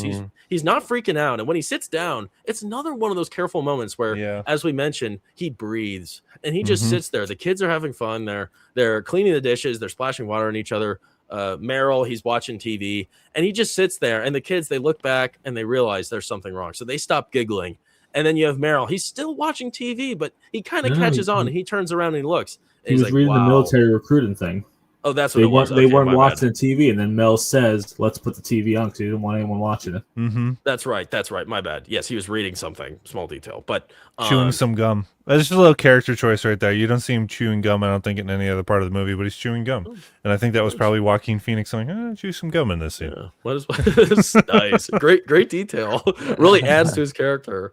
But yeah, in this moment, you're right. He reveals that, all right, let's turn the TVs on. But what's so magical about that? It's so simple, but it's life, right? That's just a life moment where things quiet down and you realize that something's off. And that's when they see that, okay, Graham, our brave father is struggling with something here. So it's a pretty big deal. He's clearly taken aback. He has that exhausted kind of, I'm sitting down and it's kind of falling his weight back on the chair. Yeah. And it's a silent exhaustion because they stop and turn around and look at him. And it's just, what the hell just happened? Without saying it, they just walk up to him. And he says his line of, "Okay, let's turn on the TV." Because the impact hit him that, wow, this could actually be real. Before Yeah. that, it was, Lionel Pritchard, the Wolf and the Brothers. It's, just nothing going on here, crazy people. And it's like, oh, this might actually be a problem, and I am not ready for this. Yeah, definitely a realization moment, right? But once they pull out the TV, they realize a lot's happened since then. It's not local news channels anymore. We're now looking at international news, and it's escalating as UFO sightings are just all over the place. And this is when we get my favorite scene in the entire movie. And I have dialogue from this in my outro because it's always just really moved me. It's such a simple scene. Not much happens here, but it's just delivered perfectly when Merrill, he's growing weary about this whole situation. He's getting, it's so out of his league. It's out of everybody's league. And he's seeking comfort from his older brother, who he's always looked up to at night. And they're both sitting there on the couch, and they're just beautifully caked in silhouette and seeking comfort. He's asking Graham to give him comfort, remind him of the good old days, because at first, he's asking him, or he mentioned it's like, this feels like the end of the world. And he kind of like alludes to, Graham alludes that, yeah, it's probably the end of the world. We're kind of screwed. And he's like, come on, comfort me. And that's when Graham reveals such an interesting philosophy. And this is just a great philosophy about people in life altogether. He says something like, those who experience something lucky, there's group number one, and they see it as more than luck or coincidence, as a sign. They see it as a sign, evidence that there is someone up there watching out for them, and that they will protect them and keep them safe. And then you have group number two, who sees it as just luck. And they take this situation that they're in as 50-50. It could be bad, it could be good, but deep down they are in fear because they are alone. They don't see a higher power in the mix. And we have a really moving dialogue between the two, because Merrill is in the group that's optimistic. He still believes, but Graham here reluctantly announces to him that I'm part of the group that doesn't believe anymore. I think we're really screwed. And that really hurts Merrill deep down, because he always admired his brother for that sort of optimism and faith. And the next morning, Merrill, he's seen dragging. Well, we don't see him dragging the TV, but Graham, he wakes up. Merrill's not on the couch anymore. He sees that the TV cable has been pulled all the way into the closet, and Merrill has now become obsessed, and he's attached to the TV at this point. And he's obsessively viewing the news as ongoing developments are surfacing. And of course, this news is sort of suggesting that this alien race is quite advanced. They have cloaking technologies, UFOs are in the sky. And we get the iconic alien sighting scene in Mexico, which really terrifies Merrill. And we get an awesome reaction from Joaquin Phoenix's character. Really enjoyed that. So we have a lot to break down in this little chapter here. I'm kind of wondering, what do you think it was about that sequence between Graham and Merrill that made it so impactful? Because I think without a doubt, there isn't a moment in this movie that hits harder than that. Well, how do you guys feel about it? I think it was really sad to see how far someone, especially a man of faith, could go in such a short amount of time. And then just seeing, okay, well, God didn't save my wife. There is no God. There's no one that's going to save us from the aliens. We're here on our own. That's it, though. And it is good that his brother still is hopeful, and that good yin and yang, and seeing how they develop throughout this movie. But it's definitely something that hits really hard when you hear it's like, wow, you really are completely gone from God at this point. Yeah, that's a pretty big... Sad to see how lost he is. It happens. Yeah, that's big. We all deal with trauma and loss in a different way. Some of us get really productive with things, and other of us just go down a hole. So it's real. To me, looking at things now, it's like I believe both of their opinions of things like that. Sure. Yeah, and I think like it's sort of an applicable scenario in our own lives too. Trying to figure out where we stand in that moment, right? And despite I think it's interesting how whenever I'm in fear of something, and it's not like thankfully I'm not in too many situations where it's life or death, but nevertheless, you're in fear and you're in a moment where something important is going to happen. I think to the worst case scenario, and I just remember that God has my back and God has our backs, and He, despite our moments where things don't work out, that there's a reason for it, and I think that's comforting. And that's a philosophy that, of course, this reverend would aspire to, and Merrill saw that through the way he lived all the way up to this point. And his wife, I imagine, was the same way, and here he is, void of that love, of that compassion, of that belief that there is a higher power at work who will protect me. I mean, that's a pretty big drop off from where he was. So I can't imagine how devastating that would be to learn that. I mean, just imagine, thinking of your own father, being a faithful man, and then all of a sudden, losing that faith and living a totally different life ever since. It's pretty big. Agreed. On point to that, this movie's theme is a manifestation of Romans 8:28, which is, we know that all things work together for good to those who love God, to those who are called according to his purpose. All of these events and setups are for the payoff at the end that are exhibiting that verse, actually. Whether Shyamalan intended it or not, I wonder if Gibson had a part to play, maybe, in terms of the emphasis of this, maybe a little bit of influence. Because it's kind of strange that with Shyamalan, I don't recall him implementing a lot of faith aspects in his other films. And I wonder why. It must have been a Mel Gibson influence, right? I could totally see that. But that's a pretty big influence if he had that sort of say over this story, because I mean, it's a major proponent here, and it's a dominant concept that's followed through to the end. I mean, it's an integral mission here from start to finish. That's realized in the end, that preaches that lesson that things happen for a reason, and God lines up. Answers our prayers in mysterious ways, right? That's what I take from this. And, I think back on like times I pray for something and they don't always happen right away, or they don't happen the way that I want them to. But, you look back, and if you ever think back to the times you prayed for something and, 9 times out of 10, I realize, oh, wow, I did get what I prayed for there. It just didn't, it happened later. It happened at a time when it probably should have happened. And that I just forgot about it because I moved on. But, there's grace that surrounds us every day, right? And we don't even know about it. So I think, gosh, I love just the subtle messaging in this. It really works well. And, I think this scene is also, it's such a beautiful scene. My gosh, I don't know how you can't sit back and just get sucked right into this. I've never seen a scene like it where you have two characters who were in such a relatable moment. Let me pull up a picture here because I want to exhibit this. I have this right here of Mel Gibson, just his side profile. You have him looking like this in the silhouette, and then you have lit Joaquin. by the TV. That's it. Yeah, right. And it just, geez, look at that. It's a work of art seeing this, and that coupled with their silent dialogue, carefully expressing their deepest feelings and insecurities. It's really like totally enrapturing, and they're both pretty different characters here. And, in this moment, I also realized that Mel Gibson, he's also, a very wise person. Everything he says here, it's just expertly delivered. And it just seems so real.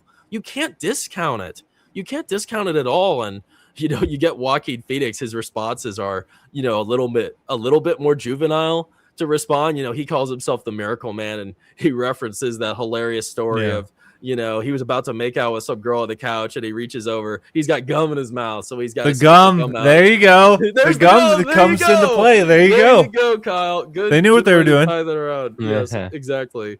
So yeah, there you go. Boom. That you're right. That's the purpose, I guess. But yeah, if he wouldn't have spit that gum out, then he would have been making out with a girl, and she'd be vomiting on him. And come on, it was all about timing. We all have weird moments like that where something happens to save us from something that is either like really serious or not at all. It's weird, and there's divine work at play to make that happen. Life isn't just going to do these things for no reason. So I think this movie I love that it illustrates that, and it's not hammering it over the head to the audience. It's just subtle. It's subtle all the way through. even though they talk about it, they're not exactly, spitting it at your face. You just kind of have to accept it through the variety of examples that appear throughout the movie. Really quick, I just had to tell the story though. I had a first date and I did not kiss her at the end of the date, and I was kicking myself for the entire night. And the next week, she told me she found out she had herpes. Oh, and I'm telling you, something stopped me from kissing this girl. Don't know what it was. I knew. It was like, I got this. That was a close one. Wow. Man. Yes. I think you outdid Meryl's story right there. Yeah, I think I did. Is Wow. that curable, or is that something that you're stuck with? I wasn't going to find out. He would know if he had kissed her. He would know the answer to that. He's like, yeah, I still have it. Gosh, yeah, I don't know. I'm kind of wondering. So, with Meryl's character here, obviously his reaction to the alien reveal is iconic. I love that. You think of Signs and you think of that moment, right? And we'll talk about that pretty soon. But I'm kind of wondering what you guys think. What do you think drove Meryl over the edge to start obsessing over this ongoing conflict? Because up to this point, he's been the cool guy, cool, calm, collective. He's talking about those dorks that are all about the aliens and stuff. What was it that kind of pushed him over the edge to get to this point? Because he's a totally different character when we see him in this closet. I mean, he's kind of unlocked a whole new persona we haven't discovered yet. Ever since he saw the figure on the roof, I think, everything switched from it started off as a joke. They just thought they were about to bust somebody, but then he figured this guy got on the roof within 10 seconds, he said, right? Mm-hmm. It all didn't make sense for him. He's like, yeah, that's impossible, something supernatural is going on. So I feel like everything became serious for his character that moment, and frightened him and made him curious and want to investigate it. It comes in stages. That's the first stage, but the baby monitor scene is when it really pushes him over the edge. Man. Yeah, and the reason he puts the TV in the closet, he's probably just making up an excuse because he said the kids were watching it too much. But then he ends up staying in the closet watching TV. So well, that's what always happens with any type of world event happens. Like our parents would just be glued to the TV every time. So yeah, this became very real to them really fast. It's not just the nerds, and it's happening all along the world. How do you not? I mean, if it happened today, we'd be glued on our phones every second.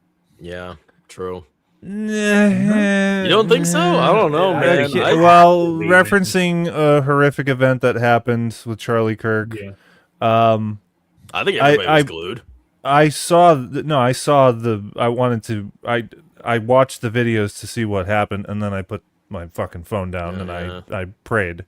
That's true. And then I just left it all alone. I didn't need to hear people's responses. You obviously hear it later on in the coming days, blah, blah, blah, and we hear about it in the coming months. But yeah, there's a point where you just have to walk away. So... Okay. Well, let's move on to more positive things. So we have, of course, with Joaquin Phoenix and the reveal. When I think of Signs, I always think of this moment, of course. And it's a funny scene, like seeing him react, but at the same time, I think his reaction to, the reveal of the alien. I think I have a picture of that somewhere. There he is. While he's watching the news, they display that the footage, the found footage of the Mexican kid's birthday party, and they look outside and they're freaking out because they see the alien walk across the street, and it really just smacks you right in the face. That's always stuck out to me. Really enjoyed that one growing up. That one freaked me out from the start. And I think what really drives it home is Joaquin Phoenix, his response. I think part of it is because his character. Like I've mentioned, he's cool, calm, and collected this whole time. We actually haven't really seen him perfectly scared like this. But there's not really a point in time in the rest of the movie where we see him in this place either. I mean, he even comes face to face with the alien later, and he doesn't have a reaction quite like this. I mean, he's stunned later, but I mean, this is utter horror when he sees this alien reveal here. So I think this is just such an incredible scene altogether. The way it was framed, the timing, I think the timing's a big part of it, but I'm kind of wondering what do you guys think is special about this entire sequence with the news showing the clip? What do you think makes this so impactful? Because this is one of those moments that really sticks with people after watching. His reaction was exactly how everyone else in the theater felt. There it is. Best way There to it put is. it. There's He's right, and I can corroborate that because I was on the edge of my seat when I was watching this moment, literally, and I even remember what kind of seat it was. They used to in the theater that I grew up going to, they would have certain seats that were wide, that were basically two seats but in a bench form, which was very comfortable to sit in. Yeah. And I remember sitting in that seat while I was watching it and leaning forward on the edge of my seat while I was watching this. And when the reveal happened, I went back into my seat. Man. Yeah. I wish I could have been there for that. There's a great picture at a Comic-Con where it's someone with M. Night Shyamalan, and he has a shirt with the alien on it, and it says, "Thanks for ruining my childhood." Man, after this movie came out, I still have a bottle of water by my bedside. Still, it really You're does. convinced. Especially, what year did this movie come out? Oh, two. Two. Okay, so I was 12 years old at that point, so I was still freaked out by it. Well, you know what I think's great about this too is, it's funny because you hear different things, right? Like show don't tell, but in horror, a lot of the time, of course, a villain is much more terrifying when you don't see him. And even though towards the end of the movie we get a good look at him, I think we get just enough to where it's convincing that this is a real life alien. But at the same time, it's still like a mystery as to what these things really are and how they look. He did such a great job painting these characters in real time. And I think I don't know what it is about like old, like found footage that's just particularly terrifying. But, just put yourself in this position. There's no found. Blair Witch Project, did that come out before 2002? Yeah, 99. Okay, good. Okay, well, there you go. Well, okay, so found footage is definitely a thing here at this point. Yeah. Who knows if these guys have seen anything like that? I was thinking if Blair Witch came out after this, like this time period, because maybe this doesn't take place right in 2002, like seeing something like that for the first time would be just absolutely, utterly horrifying. And the fact that it's real, too, makes it even worse. But I guess that's a little different now that, if this takes place in 2002, that Blair Witch kind of already invented found footage. So. Well, the difference between Blair Witch, they didn't reveal anything in Blair Witch, right? No figure. Yeah, there's no witch that was revealed. You only see you hear things, you see some shaking of the tent, and then you see what happens sort of at the end with the characters where they end up. But that's it. Yeah, that's true. Everything is all implied within the darkness of the forest. Yeah. Well, I think, this scene also, it has there's a lot of layers to it because you have Meryl reacting like pretty strongly here, obviously, right? But in the footage too, you have all these kids. It's such a casual environment. There's no reason to believe that this video is taken for any other purpose. They were filming the birthday party. These kids were having a great time. And all of a sudden, right outside, there's an alien. And, that, thinking of it in that fashion, it being that real and having all these kids screaming in panic while this is playing, coupled with Joaquin Phoenix's reaction in the dark, alone in his closet after everything he's been through, it just adds so many layers of intensity and drama that really, really makes it striking. Yeah, and we get into the moment of the video. So picture in the moment of when the parent, presumably a parent, grabs their camera and starts filming. The news cuts into that footage as the camera's trying to find something in the bushes. Kid is yelling in Spanish, and it seemingly he's saying that they saw something, and they seem certain that it's an alien. Yeah, I don't know if there's subtitles on this scene. I don't think there are. I don't think so either. No, there aren't at this point. So that'd be interesting to see what those translations are. So what did they see is the question. How much did they see at first? Presumably, Yeah, they're pointing closer out. to the windows, Oh, gosh. and then moved around in those bushes all the way to the end of the street, Put that on. and then it comes out. and that's what Gosh. freaks everybody out. So was there an uncertainty by those kids that they saw something? Maybe they should have been a little bit more afraid than that, because they seemed more excited than, yeah. I think they could have been a little more afraid leading up to it. Yeah. I guess they're kids. They don't know any better. But The scene is so scary that as you guys are talking, I'm just reimagining the scene in my head, the kids screaming, "It's behind!" And I just realized that after this stream is over, I'm gonna have to go to bed. I'm gonna have to turn the lights off, and I'm gonna be thinking about this scene. And with the scene, a conversation of, is this better than Predator? This movie stands out way more than anything Predator has done, I think. Yeah, there's so many Bold. standout moments, right? Yeah. I totally agree. Predator's just an action movie. This movie, I realize that I'm going to be going to bed soon and freaked out.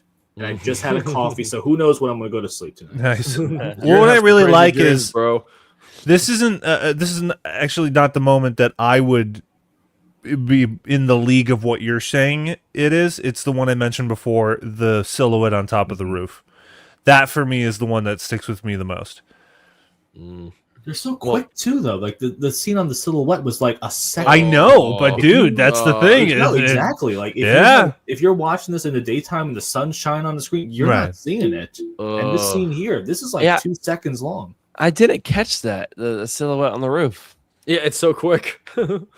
It's very subtle. You have to, if you're watching it like on the wrong kind of monitor or projector, whatever it is. Was it like you may not see figure? it? Yeah.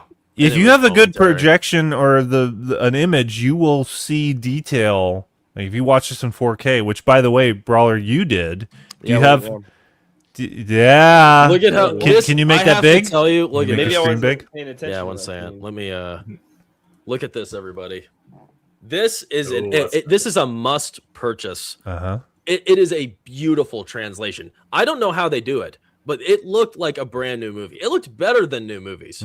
This is a must buy 4K signs. I got it. It literally just came out. This is a new release. It came out just, I think, in December. So definitely a worthy purchase. I got it for Christmas. And the one criticism I'll give towards the artwork is I think it needs to bring some of the color back in. I don't like how faded. It looks kind of funny. Muted. It looks like they took image upscaler and kind of bumped up both these characters. They're a little out of place, but other than the box, it's a great translation. Right. Let me get to some of these super chats real quick. Thank you to everybody joining us. It looks like there's some sort of lively discussion in the chat about Predators. So interesting. Boica 462. Thanks for another super chat, buddy. 199. Best Mel directed movie. Hacksaw Ridge. I don't know too many of his directorial films. I still need to watch Passion of the Christ. Definitely need to watch that one. Oh wow, that's on the list. That one. You're gonna do it for Easter, I presume. For Good Friday. April. It's funny you're gonna do that, dude, because I'm actually going to. I've already contacted my pastor and I said, "Hey, will you sit down for a fireside chat?" Oh, nice. To talk about that movie. That's a good idea. That's awesome. Sweet. Passion's a tough movie to watch. It's obviously we know what it's about, but it's a very dare I say a very joyless movie where it's like, wow, this is it just keeps going on and on. It's a tough majority movie. of it. I say 98%, 99%, but there are moments with those flashbacks where he's around his mom, around Mary, and they're relating to each other and being playful and being family, where it'll make you cry even more, but brings a smile to your face too. It does definitely have its moment, but I think it's definitely not a movie for everyone. Oh sure. I'm kind of curious how, Jackson, you would feel your first time watching that. I know what I've heard about and I've seen some clips. So yeah, definitely it's on the list. I want to see that one for sure. And respect to Mel Gibson for doing that. I can't wait for the new one to see what he does. Proctofile for $2. Thanks, Procto. Appreciate it. Speaking of anniversaries, Kyle informed me of one. All right, so he Proctophile contacted me, and I'm on the same page with him on this. There's another anniversary happening this year, and I'll be an advocate for this movie as well, that you consider doing it for the summer. It's a very good summer movie to do. The Rock. Oh yes. What's his name? Sean Connery, right? Yeah. Yeah, nice. Yeah. Welcome to the Rock. Yeah, Wait, have you seen what's that the one yet? anniversary for? I haven't It's seen it. the 30th. Okay. Okay, it's not that old. Good to Oh. know. Sure. Yeah, put it on the list. Cool. And I know Cable Guy's got to go on the list too, Kyle. There are a few great movies that you could do this year, dude. Yeah, The Rock, 30th anniversary. Also, Cable Guy. Oh, I love variants. Kyle recommended that one earlier. Yeah. I don't know. I don't know about talking about comedies. There's something about it with me. I don't know, but I love Cable Guy. I think it's great. Well, you did with Galaxy Quest. I know. We that had was a the great one time talking Yeah, about it was- that. That was So pretty fun. I wouldn't knock True. that. All right. See, that was a test run, and it worked. So It that's does. good. It does. Boaca's here again. Oh, with not a very encouraging super chat. Boaca 462 for 199. Joaquin is overrated. There's not a I bad think he's underrated. Name I me think a he's bad about Joaquin rated. Phoenix movie. Not a single bad one he's done. Well, Joker He's 2. always good. Oh, I mean, okay. He's always good. Okay, never Joker mind. 2 Never not mind. his This guy's fault right. necessarily. But He as an actor, he always commits. So Yeah. that's a different question. Has he made bad movies or movies that were not received as well or made in the way that they were intended? Yeah, they Right, didn't work Paul. out as well. But I'm so disappointed with what they did with Napoleon. I was excited Yeah. for Napoleon for a long time. I haven't even seen it, but from what I heard, that half the movie's about his girlfriend. Yeah, I didn't see it either. I heard that as well. Yeah. Yeah, no, And thanks. he has some awkward sex scenes where he makes he has awkward Watch pumping and noises. So I don't know how much you'll enjoy that, Brawler. It might you might have to close your eyes. Yeah, thanks. I'm And you your know what? ears. I don't need to see this one. There you go. No, I think reason you to should. watch. We should all do an EFAP style watch through Oh of my it. gosh, I've never Yeah, seen it you- either, so I'm curious. you would do that to me? Yes. Oh gosh. Here, let's go to the next part of this. Looks like people, I see Papa Pumpkin. Good seeing you, Gord King. I hope you guys are having fun in the chat. He mentions the Yautja. I've only seen Predator 1, and when I hear Yautja, like the first time I ever heard that was in the new Predator. When you say that, I think of Predator Badlands. Oh, And that's just sad. I I don't didn't want that mention it. association, Gord. I don't Well, just want that word to me association. in general sounds funny. A lot of these words in movies where they're AKA names, they sound ridiculous. Yautja sounds like Yowza. John Wick, his alternate name as Baba Yaga sounds like fucking baby talk. I said that in my Baba ballerina Yaga. review. Yeah. Oh, baby talk. Nice. You're not wrong. Exactly. It's kind of cool though. It means sounds a little grandmother ridiculous, witch, though. dude. Oh, that's not cool. It's actually, it doesn't even make any sense. All right. So moving on to the next part of the story. This is one of those moments where it's just another moment where you respect this character for doing something that not a single modern character would do. He gets Graham gets a strange phone call from the man that killed his wife. He gets this phone call where he answers and Ray Reddy he talks on the phone. And he's like father, and he's like yeah, and that's all he hears. And there's like a rustling in the background of the phone cuts. And you know what he does? He goes over to Ray Reddy's house to check on him. What respect to that man for doing that. And at first he goes over there and he realizes he's looking in the house and he sees that it's totally disheveled. He's like, oh crap, what happened in here? So he goes on over and he sees Ray Reddy, M. Night Shyamalan, sitting in his car. So he walks on over to Ray's car and they have a really strange dialogue. And Ray announces that he didn't know who to call. He said, your phone number was still, next to the phone because I wanted to call you to apologize about what happened and to talk to you. But that's the only number that could come to his mind in that moment of panic. And in this like short dialogue the two characters have, Ray reveals that he's kind of torn about this revelation about the coincidence that happened on that late night drive and how it just seemed like it was meant to be.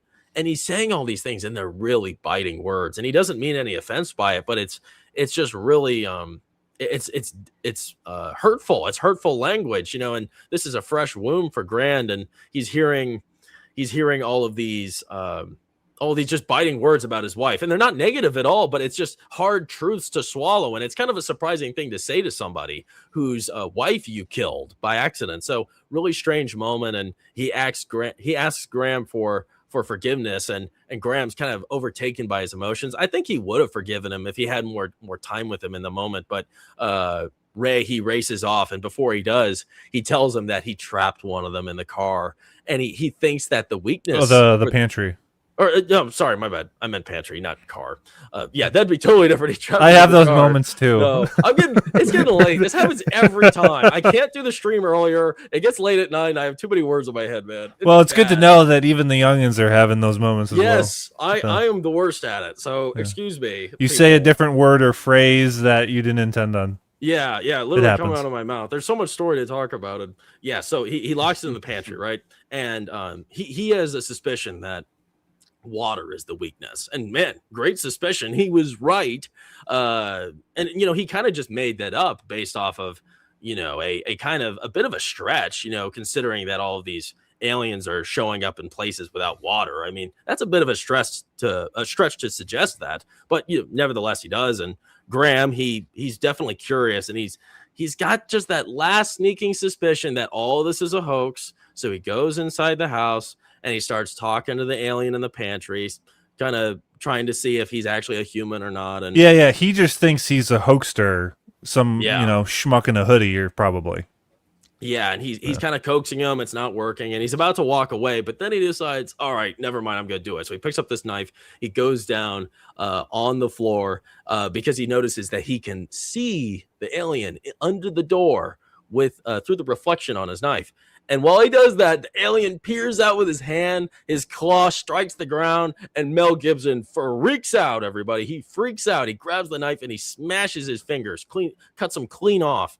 And this is where you get one of those like pain-curdling screams from Mel Gibson. Like, this is a proper scream. Yeah, and I don't blame him. Oh, you're right. Mm-hmm. And the alien. In unison, yeah. And that sat with me when that happened.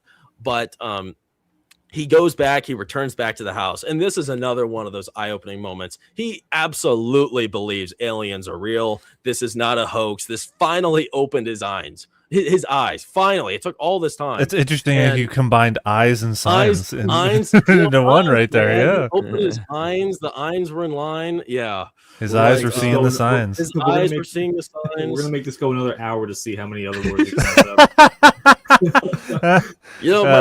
My mom is a little dyslexic. Maybe I have a piece of it, and it's like starting to grow, and it's surfacing at night. You're literally doing a lot of the things that I have done. I actually do it way more off camera until it actually happens, and I say, and then we make fun of you.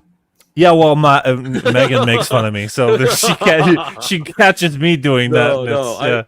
It's deserved. It's deserved when it happens. It's all good. Yeah. So they go back to the house and they have a family vote, which I thought was probably not the best idea, to have a family vote as to what to do next. And everybody practically votes that they want to stay and hunker down at the house.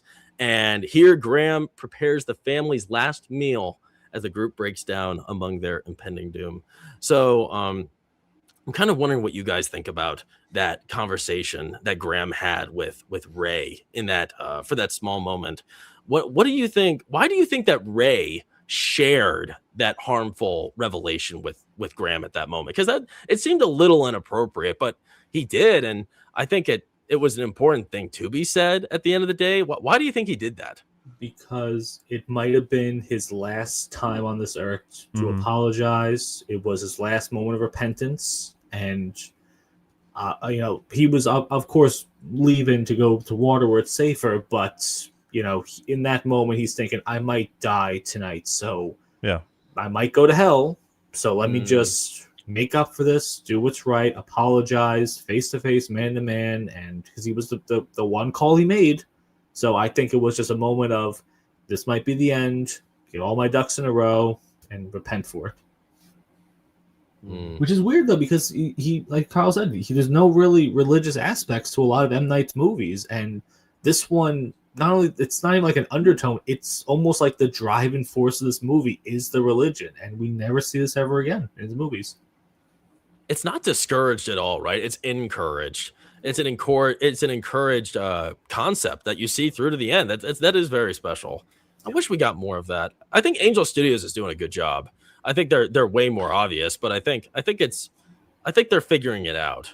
They need to figure it out better by lowering their standards, because they're becoming very sanitized. I even saw their website, and they do like submissions for projects that are completed or otherwise in development. They have these rules where they don't accept movies that have profanity in them, or certain images, whether they be sexual, blah blah blah. And it's just, well, what if there's a story about involving assault? That you're just going to rule it out because in the generalities that you place on a movie? What if a movie wants to be more for adults and has fuck, shit, damn in it? What? Unfortunately, Homestead was their eye opener. I realized watching that. I saw it in theaters, and then they had the series. I was really disappointed because they tried to. I think the premise was interesting. It's sort of like a post-apocalypse world with where the government's sort of like falling apart. But yeah, it was just way too sanitized and clean. It was a little ridiculous how clean and sanitized it was. This is what's it's frustrating, because these studios aren't learning the lesson, and especially even with Sound of Freedom, it was tasteful, but it was still adult.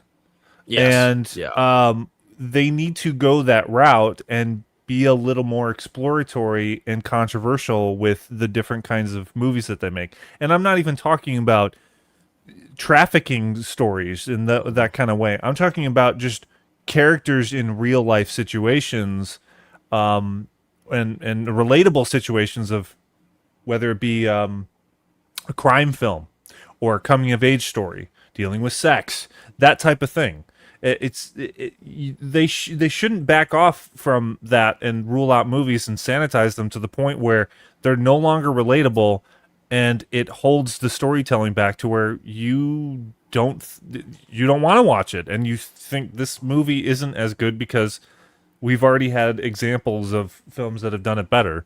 If it's coming of age story, okay, John Hughes, how are you gonna outdo him?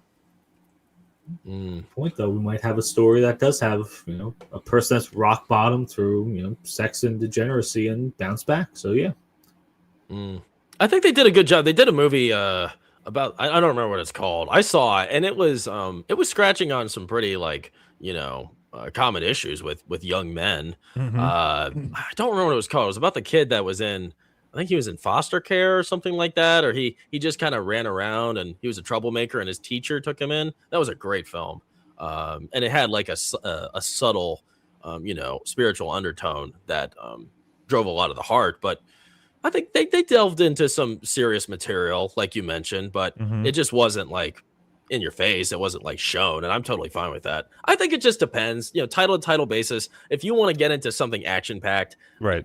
Clean action doesn't work very well. It just doesn't. It looks kind of silly, especially with guns. It just doesn't work. So just stray from that. Do dramas. You can do your dramas. Just maybe you find a way. You got to find a way.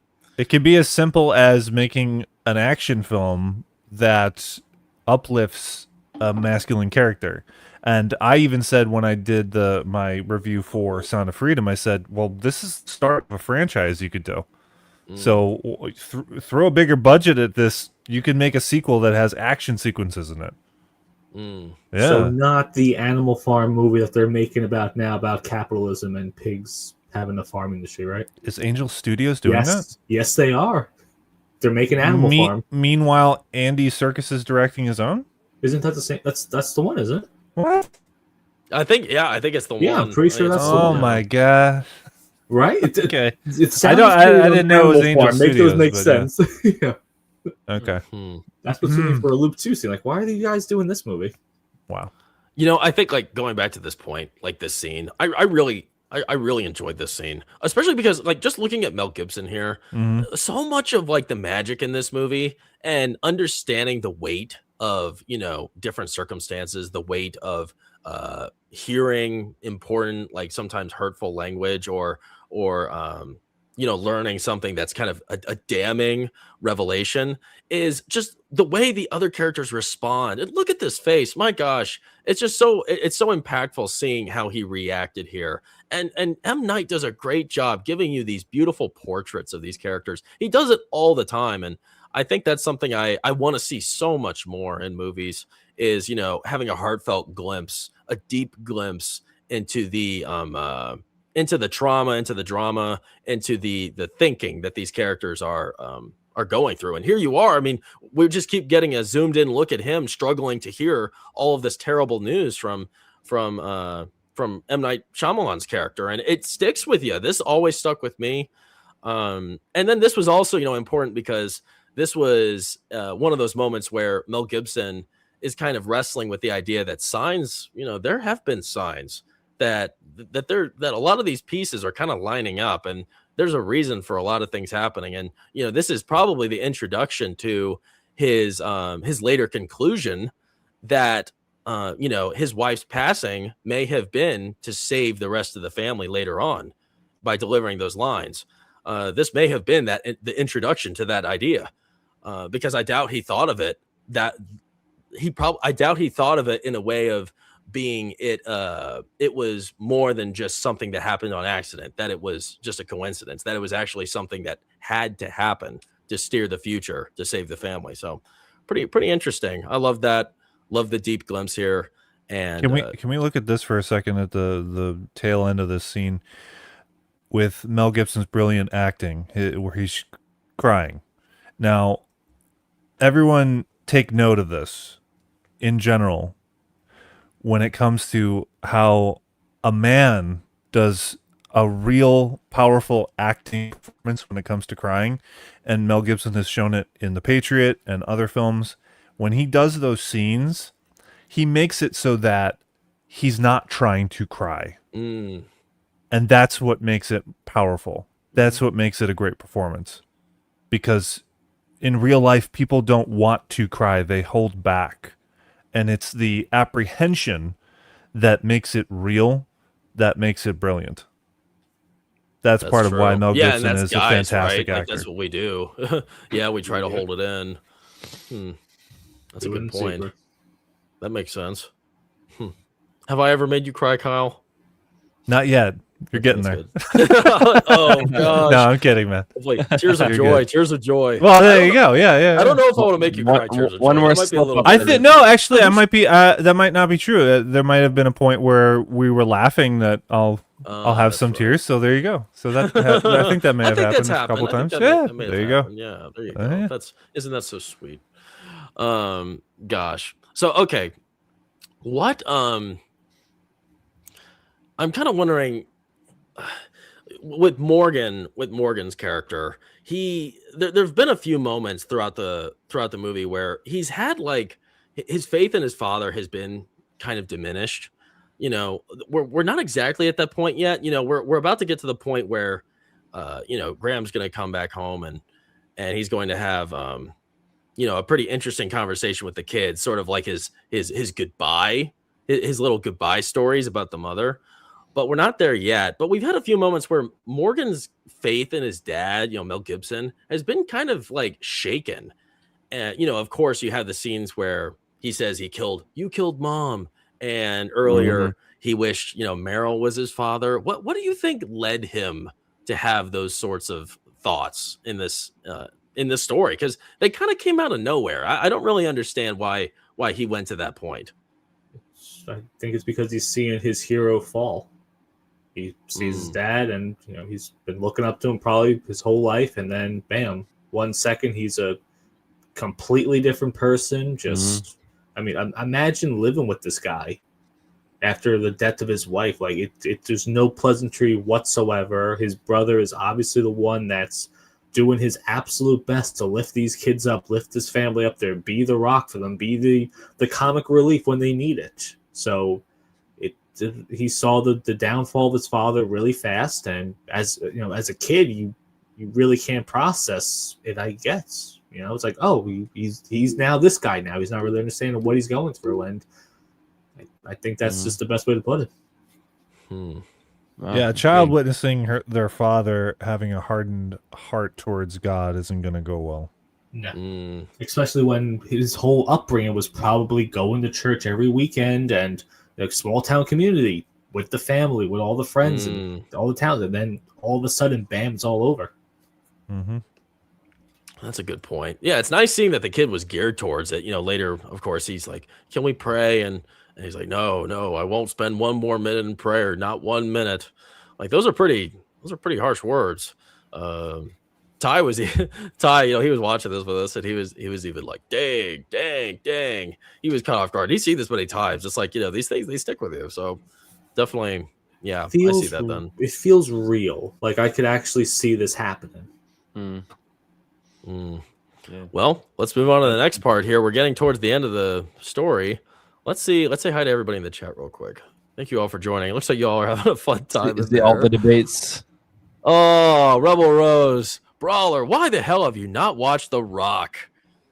That's a great question. Ill-informed, Rebel Rose. I know why. Because every time you go on, we have 1,000 new movies for you to watch. I could only do so much. You only cram so much in my head. Yeah, I still have a lot of movies I've seen that I want to talk about on the stream. So I hear American Gangster is pretty cool. Oh, did you hear that, Robot Joe? Oh, good to know. Good to know. Wink, wink. Oh, look at this. Boaca's a friend. He says, "Can I just say I love this chat and the discussions and different opinions. Love all of you." Look at that. I love that, Boaca. Cheers to you. Cheers. Cheers to Boaca, our friend. I'm holding All up right. something too for him. I'm down to watered down ice. Oh gosh, and look at that. Product Files being nice in the chat too. Likewise, Boaca. Thanks for providing such constructive comments every time you come. Oh, Yes, always good having you on too, Product File. And Rebel Rose, it's good having you on here. Even though you say I am less constructive, more disruptive. You couldn't be more true. Vex is doing a good job still loving on some Gibson there. Oh, okay. She can That's fix him. That's why. freaky. That's always good, Senior Rebel Rose. She saw that his wife died. She's like, you know what? I can fix this, man. Oh, Vex, calm down. Calm down. Drink some water. Pour a bucket of water on your head. Oh gosh, let's see here. Oh, Megan's like, did you breeze past the tinfoil hat scene? One of my favorites. Yeah, not much to talk about there. I mean, has the tinfoil hat? Do you think that idea? I wonder how long that idea has been around. Like, where was that first seen? Where that is a deterrent for alien mind manipulation? Huh. I wonder how That's a much. good question. I wonder how much the Joaquin Phoenix's character believed in it versus I'm just going to humor these kids to make them more at ease. I think at that point think he he said, believed- "There's no harm in doing it. I might as well." Yeah. He seemed pretty into it. I mean, you just saw an alien. Your entire there's no going back after that. Your entire world was over. Let me see if I have this next picture. Oh crap! All right, well I don't have a direct picture for this, so I'm just gonna put this one down. But for this next part of the story, we're getting close to the end. This is the part. This is the what do you call it? Before the conclusion. Fallen action? Yeah, falling action. Well, no, not even. Like the climax is like rising here, though. Rise in action. Okay, yeah, whatever. I don't care. It starts to rise right after the Last Supper. Oh, nice. Yeah, there Oh, we go. interesting. Interesting. Damn, I didn't think about that. Huh. But yeah, at this point, the family they'll agree that they're just gonna stay in the house. They had their last meal, and that's a pretty emotional moment there when Graham, that's definitely their last meal. I mean, he cooks all of these different dishes. And my parents, of course, they mentioned how, it would be really difficult making that many dishes. They're all totally different. None of them share ingredients or anything. Totally independent. You had the bacon cheeseburger for Mel Gibson, chicken teriyaki for Joaquin Phoenix. You had French toast for Morgan. You get bacon and pancakes in there. Yeah, wait. What did Morgan want? I don't remember what he wanted. Whatever. I forgot too. But yeah, French toast. French No, that's toast. big- Oh, no, yeah, he okay. wants Maybe I spaghetti. said that already. No. Bo wanted that. Morgan wanted spaghetti, I think. No, Yeah. Bo was eating spaghetti. I think I saw spaghetti. Yeah, I saw. She was eating spaghetti. She had noodles on her Then he plate. had French toast. Such a stupid thing to discuss. Whatever. They had all these different meals. What would The your chat last is meal riveted. be? Yeah, Chad, what's your last meal? What? Nice. That is so funny. I guess it's just to show they're all very different, totally different dishes, and they had all their dishes laying out, and that's when we have Morgan saying, you killed mom, and everyone's real upset, but Mel Gibson, he was being mature, and he was just kind of taking it in, and he finally breaks down, and he realizes that this is a really sad moment, and he embraces the family for a group hug, and that was that was just another one of those endearing moments where family comes together in time of constraint like that, and I think we all have those kind of moments too. It's like I don't understand all the criticism for this, Kyle. I don't get it. There's just so much heart here, and I think it's like if you don't see the heart, I don't know what you're missing, because it's so apparent, and it's there may be a few flaws. There's a few moments where it's like it might be ridiculous. When we're in the basement, like wouldn't Mel Gibson know if there's one of those coal chutes or whatever in the basement? Like it's your house. That's like one moment I think of. But other than that, who would like think nobody's that the alien's stupid here.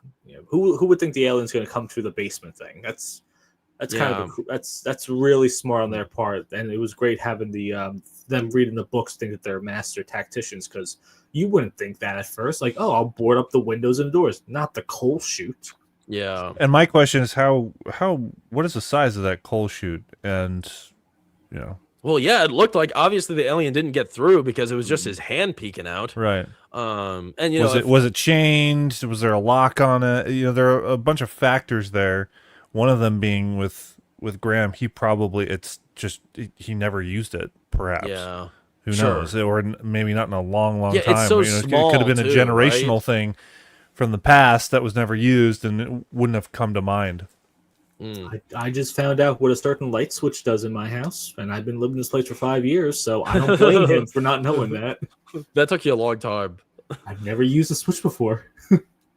Hey, whatever works, man. But yes. Jackson, but you're mentioning how this lack of appreciation for this movie and these moments, part of the reason why it connects to me so well is because there's strife within this family and grief going on, and yet they still, in the midst of death, find a way to unite.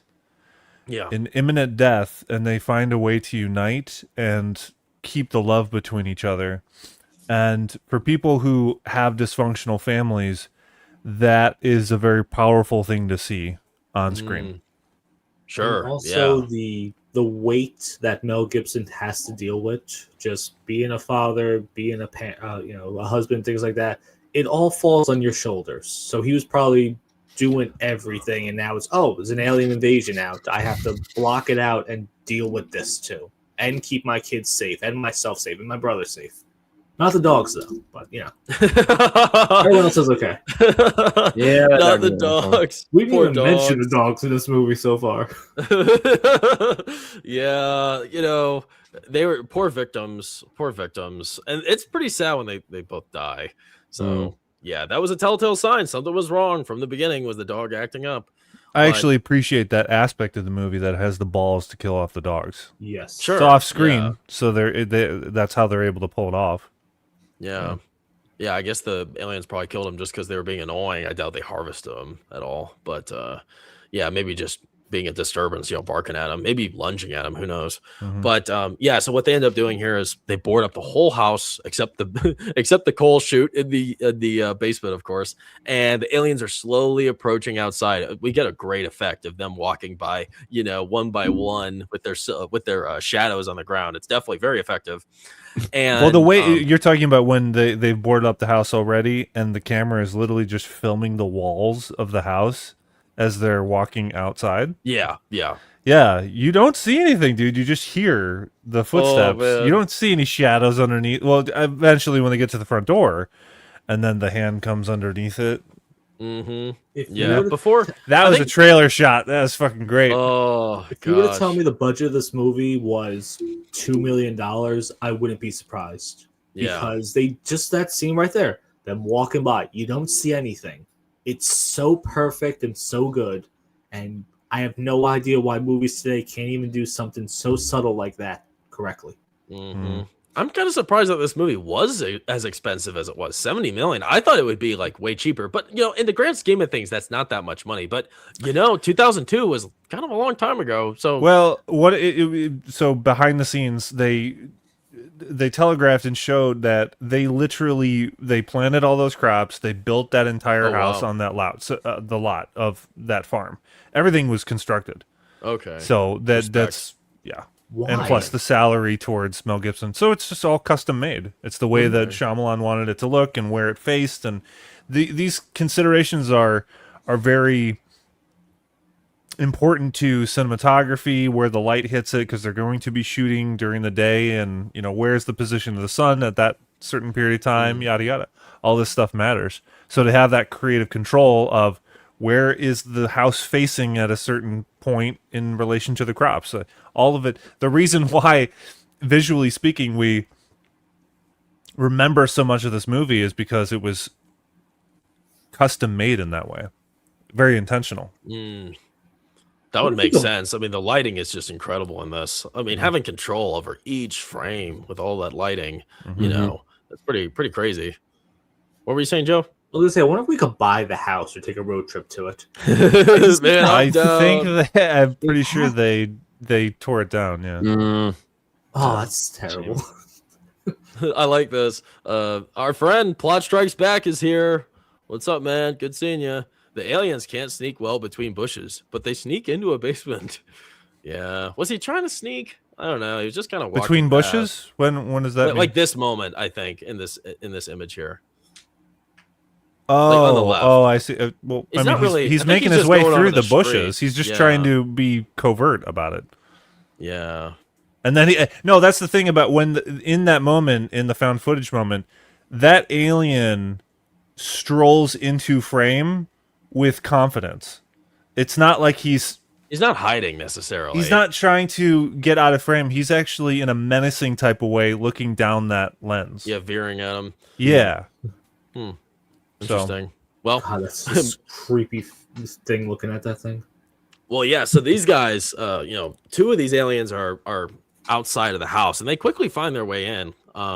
But while all this is going on, they start like battering around the house, start beating on the walls and the windows, whatever else, and it's really loud and it's pretty intimidating. I can't imagine how scary it was there in the scene. And you have the family; they're just kind of like they're sort of stuck right there in the entryway, trying to figure out where to go. I can see how people have problems with their decision there, but I would kind of be in the same boat. I don't know if I'd want to be upstairs, downstairs, in the lobby, or in the entrance space, because, you don't know where they're coming from. So they're kind of diagnosing where to go based on the activity they get here. It's a little strange that they don't have a weapon. I don't get that, why this house doesn't even have a rifle or any I was kind of- literally about to bring that up. The one Like, thing it's I can call weird. bullshit about this is that this is a family that is in a rural area on a farm, and they don't have a rifle or No any way. kind of A firearm. shotgun, right? Yeah, buy Yeah, it. something. Yeah. No, yeah. They obviously, come on, they would have that. They would have something, and they don't Right. really use weapons at all. And I mean, come on, Graham's protecting his family. He definitely needs a weapon here. So that's a criticism, sure, but that's not what he wanted. I'm thinking if he had a gun, how would that impact the movie? Because I'm thinking the scene at the very end where he's, the alien's holding his son. Is he going to take the shot though, with his son right there? So, Well, yeah, he even might if- have put his rifle down or something. Yeah. too. Oh, I love that though. I like that brainstorming right there. That actually would have made the scene more intense. Yeah, I like that. Yeah, but it's reasonable to consider that he'd have a rifle in the house. Maybe just holding on to it. It just makes sense. Or maybe it would have been kind of cool. Maybe they had one and then didn't bring it down in their haste to get downstairs. Yeah, but they had the time to make all that food. Yeah, I mean teriyaki sauce it's all in a jar, so No, but you got to make a cheeseburger. That takes a while. Yeah, that's a true. lot of elements Get there. around it. But while all this banging is going around in the house, something I I kind of wondered about and thought more about and reflected on afterwards is, amidst all of this chaos, he takes the moment to speak with Bo and with Morgan, telling them a story, a touching story about their mother and how she reacted to them when they were young. When And they he were does, being born. yeah, Each of born, them. yeah, yeah, Their, like a their baby, yeah. birth stories. Yes, yeah. They're already young, but they're way younger, obviously, as a baby. And he's doing all this, and there's like, some crazy action happening around the house. And I kind of wondered, what his reasoning for that was. Like, was he just trying to comfort them in this Oh, moment? yeah. Yes. Or was it like maybe he was thinking this would be his last opportunity to have a dialogue with them of like value? Oh, yeah. Bit of both. All of the Seeing as a above, little bit yeah. of both? Okay. Yeah. All right. Interesting. All right. And Absolutely. comforted himself as well in that moment, as That's fair.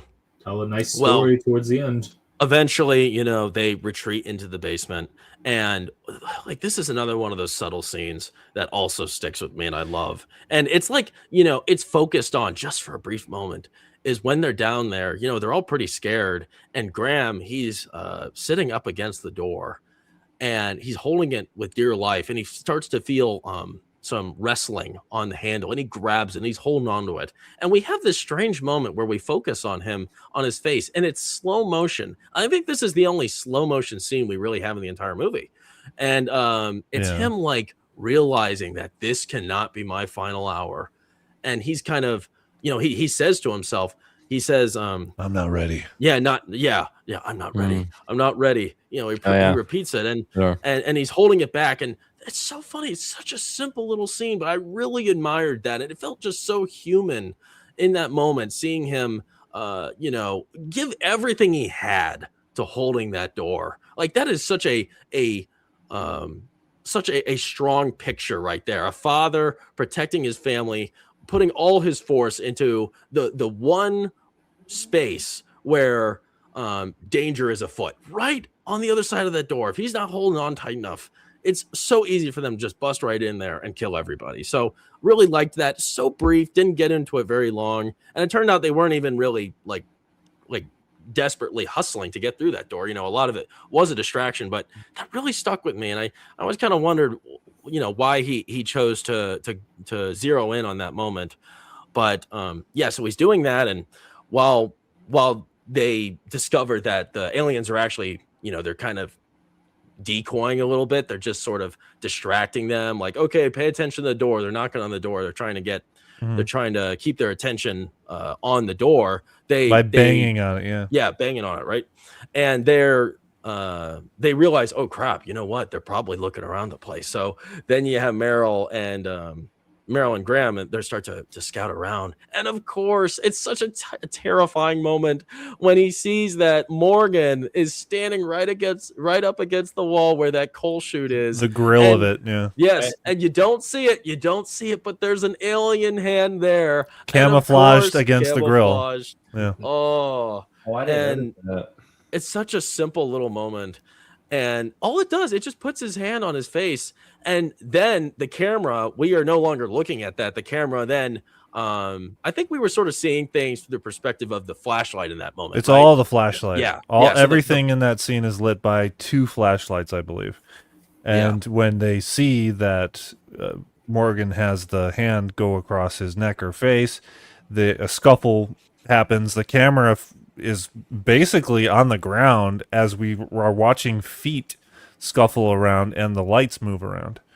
So it's all that commotion is happening off camera. It's funny how convincing that is too, right? Like all that commotion, it's like it's scary, like hearing them like struggling. And you don't really know what's happening back there. Maybe the alien has a really bad grip on them and they're wrestling to get them off. And that was just a great example of, not show, don't tell. What do you want to call that? It's just a great example of, don't let the mind imagine the implication horror of behind the door. Yes, exactly. Implication. Correct. And absolutely love that. So cool. Great scene. And then of course, poor Morgan after that, he has asthma and he's having an attack. He doesn't have his inhaler. And we get this touching moment where Graham is guiding his breathing, and And you see poor little Morgan, you know, he's a great character, nice kid, loving brother, loving son. And this is like, he's on death's door kind of here, and he can't breathe. And, you know, poor Graham, he can only do so much to help in this situation. And, you know, on top of all of the shit that's been happening up to this point, you have this as well. It's like, come on, it's too much. And Graham has so much to deal with in this moment. And, you know, thankfully night passes and Morgan, he barely. Oh, wait. Before you move past that, dude, you gotta acknowledge that one moment where when he's trying to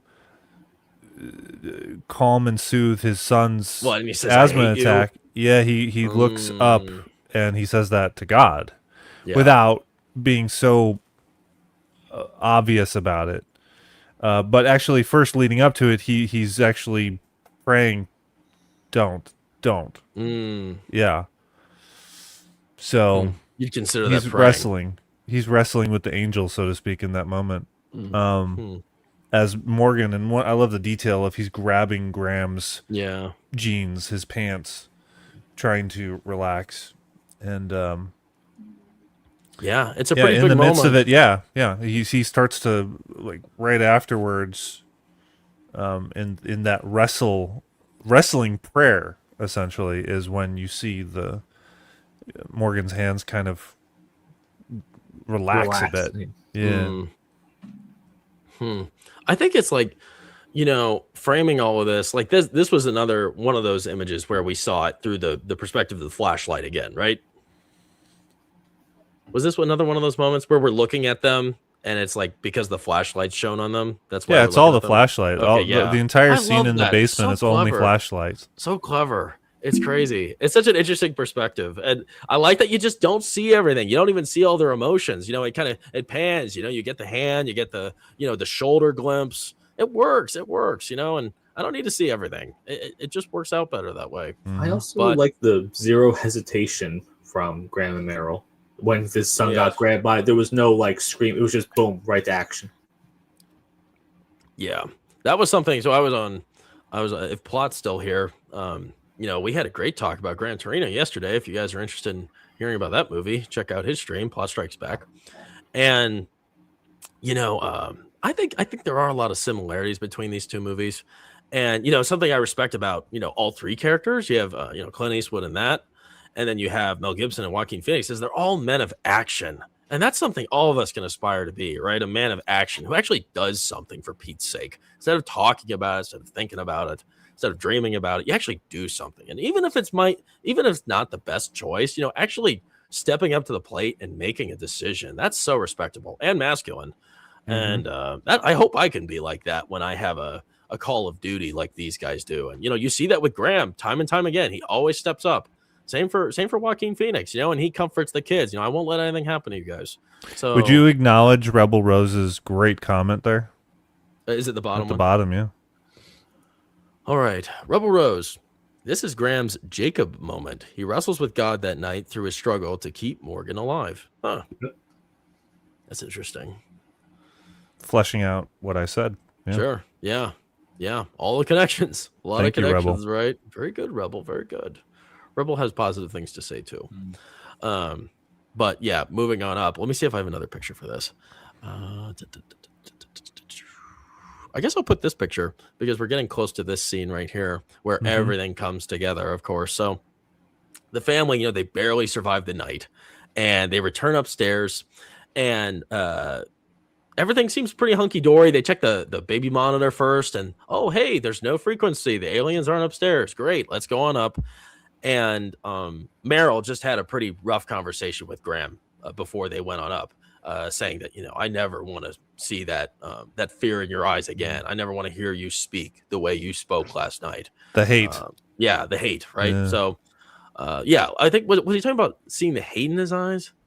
Yeah. Is that what he said? Yeah. Well, yeah, same effects, that right? Anger, Yeah, and that was the lowest we've seen Graham at this point too, and they decide to go upstairs. He agrees, and you know, Morgan's feeling okay. He's like okay right now. He's still kind of out of it, and what's her face, Bo? She comes in saying everybody's dancing on the TV. It's happy, you know, the world's saved, and okay, so Mel Gibson, he goes on over, he grabs the TV, he drags it into the room where Morgan's laying down. He's still pretty screwed up, and he sees something terrifying.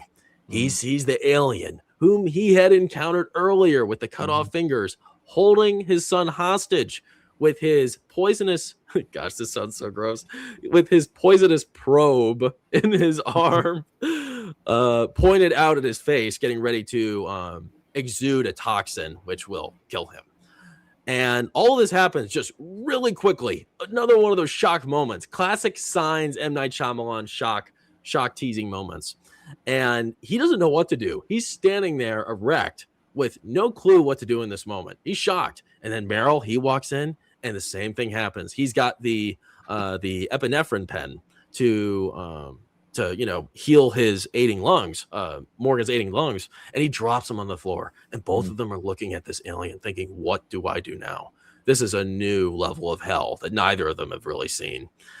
And this is a moment where I love this. We get a glimpse at Mel Gibson, his face, just like totally shocked. He's not in fear. He doesn't know what to do in this moment.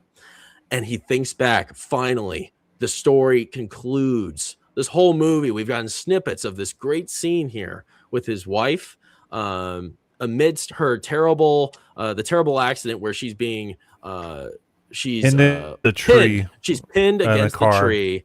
She's pinned against the tree with the car that M. Night's character drove into her. And she's holding on to dear life. She doesn't feel much. And she has a few last words for Graham in this moment. And I really loved this dialogue. My gosh, such an emotional scene. It really worked well. It hit me. It hits me every time. And yet again today, I was moved by it. And, she's telling, I don't remember everything she says. I remember she tells Morgan to be silly. It's okay to play games. I thought that really kind of touched me too, because we see Morgan, he's such a serious young man, and he tries to be responsible and to watch out for his little sister, but he needs to learn to relax. And obviously that hasn't applied yet at this point. And then she tells Graham to see. And then she says, Meryl, swing away. And that's all of this. Every sign that's ever happened leading up to this point has led to this moment. And Mel Gibson realizes all of this matters. All of these little coincidences were for a reason. And here I am. I must see what needs to be done here. And I see my son in life and death or jeopardy, right? At death's door here. Anything can happen. And he looks on over to Joaquin Phoenix. And he sees the bat hanging on the wall, and he says, "Swing away, Meryl, swing away." And it all well, at comes first, together. he doesn't even catch his attention, and then he looks back at the alien. And he says, "Meryl, swing away." Yep. Was commanding presence there. Yeah, and then there you go. And then James Newton Howard's awesome score is kicking in with the yeah. Oh, gosh. It's great. So good. Yeah. And then, of course, you have Meryl. He picks up the bat and he starts whacking him. And then another sign becomes realized here. He's whacking the alien. The alien's not putting up much of a fight here, which was a little odd. But, he's whacking him and he's accidentally smashes one of those glasses. Oh, crap. I broke a glass. These valuable glasses. And they're filled with water. Oh, man. That really screwed up the alien. And he realizes, like, wow, all of these glasses are all over the place. This must have been for a reason, right? So he starts smashing all those glasses, and eventually he kills the alien in that moment.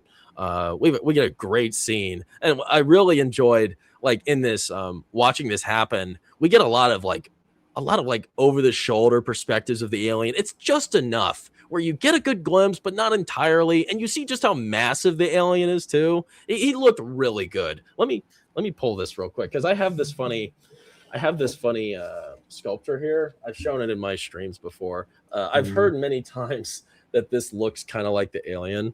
I'm going to put myself on the main picture. This thing right here. It's not exactly the same. Do you kind of see it? Looks more like Ringo. Or Rango. I see the color. Maybe if he's back farther. It just looks like a chameleon. All right, like whatever. A What is lizard. that? Whatever, I tried. Looks like, Yeah, looks like the Shape of Water guy. I got it at a horror convention. I thought it was pretty cool. But It looks good in general, but in relation to Signs, All right, it's it's not a stretch. facsimile there. It's a I see it stretch. in I'm the color. trying. I've heard that it looks like the alien from Signs from multiple people. Dang it! Can you I imagine? don't exactly see it either, but Imagine whatever. the story the kids have the next day at school that my uncle beat to death an alien with a baseball bat in our living room. Yeah.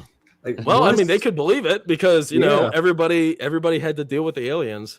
Well, But- I'm sure a lot of people died. That's exactly what Yeah. Merrill says in the basement. He says a lot of people died. I think that. But he we says that, never yeah. know how or anything. I like that. It's a lot of it's so ambiguous. That's just for us to figure it out. I think they just killed him either through that poison coming out of the arm or just through hand-to-hand combat, breaking necks, pulling out hearts, maybe. Man. And one eerie moment happens in the middle of the movie when they're looking at the Alien book and they see some artwork. They see a depiction of a house that is eerily similar to theirs. That's a great scene. And it's scary because you also have the score coming in subtly with its creepy, suggestions and notes. But it's the painting in the book. It's a lot of shadows and darkness, and the house is on fire, and it has a ship leaving with these 2 or 3 bodies silhouettes on the ground in front of the house. Which just makes you think that it plants this seed of the possibility that this movie might end with the main characters dying, or at least a few of them. It's actually pretty smart to have Yeah. that. It's Yeah. it's a red herring essentially, but it works because it's like a subconscious thing that the audience has, where they're watching the third act and they feel more concerned for these characters because of just that one image that was shown. Yeah. Well, sorry, while you're talking, I see in the chat people are talking about the gas and the water. Gord King, we mentioned this earlier.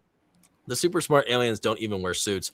I think that, my opinion is they didn't realize that they were their weakness was water. I feel like if that was the case, they would have some sort of suits on, right? So I think them visiting Earth, this must have been their first expedition. I mean, they had probes, for Pete's sakes. I mean, the aliens were scouting Earth here. And they must not have known, or else I think they'd be wearing some sort of protective gear. I mean, they're so advanced that they literally have figured out space travel, right? Hold on a second. And it just occurred to me.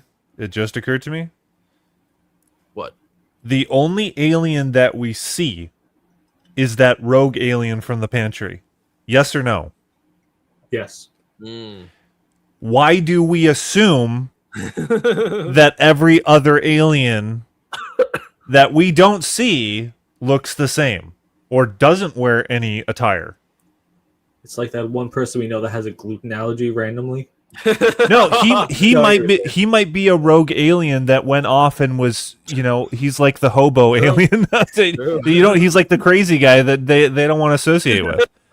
Seriously. I like that theory, sure, yeah. That's the thing, though. This movie's so ambiguous that any theory makes a lot of sense. Mm-hmm.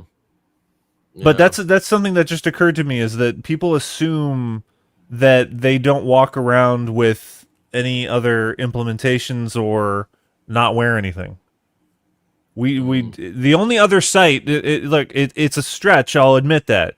Well, but you see the other. You see alien the in leg. Mexico. He has no. Yeah. There you go. Okay, fine. So That could still my be- theory is kind of crumbling. Two rogue aliens. Yeah, there you go. Okay, so thank you. But this is why we have these discussions, so we can bounce back at each other. Okay, so that's good. And Vex is confirming that it's a massive stretch, Kyle. Oh gosh. Hey, I'm all about that, Vex. We're all about that on this show. We're no, I don't stretching think here. it's. We covered Platoon, and there were so many guys in that were just going off the rails. So I don't think it's that ridiculous of an idea. That maybe this is, Rebel Rose is right. There were 2 nudists, for Pete's sakes. Have some respect. Have some respect, for Pete's sake. 2 nudists just flying out there, letting it hang. Yeah. No respect to the nudists. Well, so I want to talk about this scene with the mom a little bit. So wait, let me try to edit back on here. obviously this was very impactful scene. Kind of ended the ongoing conflict pretty well towards the end, right? Do you guys consider this to be the most important scene in the entire movie? And I mean, like, it seems like her words here and the revelation of the message she's trying to deliver is the most impactful revelation in the entire movie. Is there anything else that trumps this? No, I would say the scene between he and Meryl in front of the TV. I think that's kind of the thesis of the entire movie stated right there. That's the crux of the entire movie, and it's right in the middle, but it's extended for a reason. It's connecting both the latter part of this film and the beginning, and it's the living tissue that brings it together. Mm. Yeah, All right. I agree with Kyle. The couch scene is way more impactful than this one. It's good. It's like 1 and 1A, but I would still say the couch is. Yeah, it's a payoff to show that Graham was remembering this because you would remember this. You would remember the last moments your wife, your loved one has in her dying moments, and it would replay over and over again. Some people said, why would they might ask, why would he think this and remember such a specific line? You would remember. Oh, sure. Absolutely. Yeah. Yeah. Yeah. He knew what he was walking into too. I mean, he knew that this was his goodbye. Yeah. I like what I laughed because Gord King, this is a good one. Lyle Pritchard and the Wolfington brothers are the real nudists. Probably were. I don't know. No, but we saw one in the office. Yeah, you saw Lionel. Yeah. That was Lionel. There you go. Yeah. He was wearing clothes, Gord King. Yeah, he was wearing a leather jacket, wasn't he? He was or like a vest of some kind. Yeah, he was really cool. Really cool. Oh, great. Now we're asking Boica about nudists. What's going on in the chat, people? What's going on? It's going off the rails. So I'm kind of wondering what you guys think about this because, I think there's a lot of spiritual elements to the story. And faith is a strong virtue that is missing a lot of time in this movie that could have maybe solved a lot of problems if Graham had faith. What do you guys think is the lesson that this movie is trying to preach? Like, what's the point of this whole movie? Trust the plan. Maybe that might be Everything happens for a reason, like we've all been saying. I stick with that one. It's a good bad and the ugly of it. It's to reiterate what I said before with Romans 8:28 that for those that love God, all things work together for good. Now, it doesn't mean it doesn't mean that everything happens for a reason, because people that go off and venture and become their own gods or think that they're their own gods, they live in a world of chaos, and those choices will not pan out for them. So for someone to have a blanket statement to say that all things happen for a reason, that I don't believe. That I do not think. Because it negates what the verse says there. Oh, sure. Yeah. It doesn't say that all things work together for good. It says all things good to them that love God and call according to His purpose. Sorry, you just went robot mode for a little bit. I did? Yeah. Now you're frozen. Man, is there a tornado over there? What's happening? I'm not seeing this on my screen. You're good. No, you're good. You're good. You're good. I'm Maybe good it's now? just me. Yeah, you're good. You Okay. look great, man. You look great. Yeah. I was thinking it's like, God works in mysterious ways, right? And I think we've kind of went over that a little bit. So yeah, we figured that out. I'm kind of wondering, like, emotionally wise. I just have a few more questions before we wrap it up tonight. Sure. Was there any point, like, in all the years you've seen this, have you cried watching this? Like a good cry? Or tear up, get choked up? Yes. Yeah. When Morgan is recovering. Yeah. Absolutely. Specifically after losing a parent, when you lose someone that you love very much, you get in touch with grief a lot more so. So in that moment of he thinks his son is dead, and the camera is just on them in one shot, and it's maneuvering gently around. Meryl is walking, pacing around, and his performance is excellent, where his reaction of he's starting to cry and he's holding his face. Yeah. Abigail Breslin is starting to cry. She reacts to Mel Gibson saying, "Don't touch him." very seriously, and it's just Wow, that's you knew her realistic. That's realistic in his response to that of just like give it a moment here. And when he says don't to God, and he's doing it again where he doesn't want to cry, he's exhibiting another great performance as he does, Mel Gibson. And you hear the words off screen when the camera is intensely on Mel Gibson's face. You hear "Dad," and then it's just breath comes out of his mouth, and the camera. It wasn't shot in low FPS or high FPS in order to do a slow motion, but it does go into slow motion. It's kind of like a choppy slow motion, but it still works. The moment still works, and that in combination with the beautiful score, which at this moment is now in the tonality of a beautiful moment with those same three chord progressions. That moment has made me cry. Yes, that's good. Yes, it's gotten me I teared would up a few say times. that moment definitely does it with me too, especially now being a father. It hits so much different now. Watching a movie with kids in it, it's like I would have taken that alien's entire hand with me too.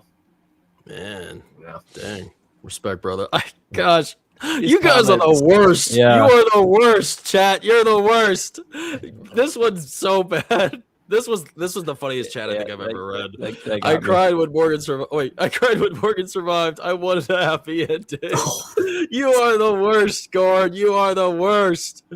Oh my gosh, this is awful. I'm not looking at these anymore. This is bring them bad. on. Commit them. No, Commit I'm them. done. No. Commit them There to you the go. stream, dude. All right, Boica 462. The only cry this movie deserves is at the end when you realize you wasted your time watching this garbage. You haven't answered why you didn't like this movie yet. Posterity. Good point. Thank you. But I like that you are showing these comments because in posterity, they're going to see this and look at all these people that just for whatever reason they're having fun. Hey, have fun making fun of the movie. It's fine. You don't want to go along with us to actually appreciate the greatness of this movie and its artistry. Fine, have fun with it. I can laugh along with you, and I'm telling you to go ahead and put the comments on there. Wait, okay, so who's Billy in Predator? Oh, in Native American Predators. I never watched Predators. Okay, Wait, come no, on. I think Billy was not a built-up character like any of these characters in Signs, right? We had a lot of thoughtful moments with this main cast in Signs. A lot of really thoughtful, heartwarming, heart-wrenching moments. I don't remember any with Billy before he died. I still liked Billy's character, but I mean, his death doesn't come near any of these guys. It happens off screen, so I don't know what people are smoking. That was a weird choice to have a cool fight like that I wanted to see just blink of an eye and off screen. It's like I kind of want to see what would have happened. Wow, that was a blue balls moment. Gosh. Well, for me, like, I think when I've gotten emotional watching this many times ever since I was young. I think this is like a really nostalgic movie for me too. This was the first like adult movie I've ever seen, like mature. Like I said, it sort of set the standard for me for dramas and just adult movies. I mean, it's a lot of conversations, right? Just a lot of people talking in a room, in the silence and people just, using the space around them. And I think what really stuck out to me was, the story of faith that overall just moved me. I like I said, just strange moments like the handle, like him holding the handle at the door in the basement. That always stood out to me, made me emotional. The death in the end, the mother dying there, that scene, the scene with M. Night Shyamalan in the car, that always moved me. And then the scene, of course, with the conversation on the couch, that one always gets me. It's so weird. All these things just really get my heartstrings playing, and I love that. I love if a movie can do that. Those are my favorite kind of films that are able to touch you in those ways, and being that emotional, getting that sort of response from you. Rental Family. I always talk about Rental Family, a great modern example of a movie that was able to get me to that length. Not nearly as great as Signs, but it definitely it got me. It got me quite a few times, and it wasn't even trying. It was like the subtleties. I think you'd really like that one, Kyle. there's one moment I think that would really touch you that you would not see coming.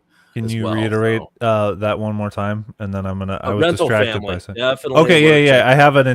I'm intending on Yes, watching I think it. you'd love that one. It's Can you definitely on par with this Life is of Chuck. we can this is exemplary. I'm gonna showcase and put a spotlight on Vex's comment. Let's look at this for a second, please. Wait, Can we do that? This one? Yeah. I'll read it. I cried for the longest time over this movie because Shyamalan Ding Dong was the only brown representation in Hollywood, and it made me ashamed. This funny, yes, as usual, Vex, you got your zingers. However, it's exemplary of my theory as to why people make fun of Signs is because of the representation that Shyamalan has made for himself now. Had he not made, let's just go down this road for a second.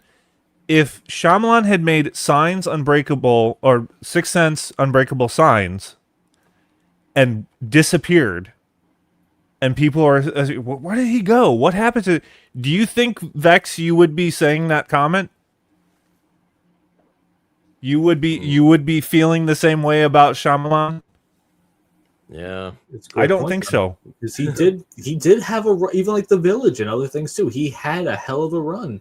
yeah, he did. People say Christopher Nolan's up there, and the Dennis Villeneuve, whatever his name is, the Dune dude. Oh, Like, they had some string of great movies in Shyamalan at that time when there were barely any movies in theaters. That was pretty big. You're just Vex. You're You're feeding it. No. You're feeding into the whole aspect. You don't even think that Sixth Sense was a good movie. Like Unbreakable's great. You know, Unbreakable, no. Like you're just It insists upon itself. you're adding to my theory. But the more you're adding to the fuel to the fire. So To this moment, I have never heard a single person say a bad thing about Signs ever. That's why I was very confused because I saw Kyle's comment today. I was walking my wife. I'm like, people are saying bad things about Signs. Like, you thought that I was just pulling that out of my ass or something. This is demonstrable right here that there are people that are making light of the movie, and that's fine. But I've been on a few dozen actually, or a couple dozen of streams with you and your movies, and not to mention the other streams and such. This movie is the only one that has been derided this much I've ever witnessed. But the only thing that I can chalk it up to is because of influence, of interpretation of the water.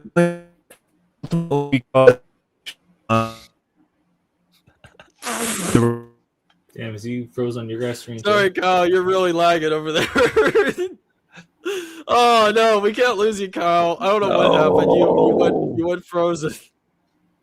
Oh no, he's really. Oh god, he can't hear us.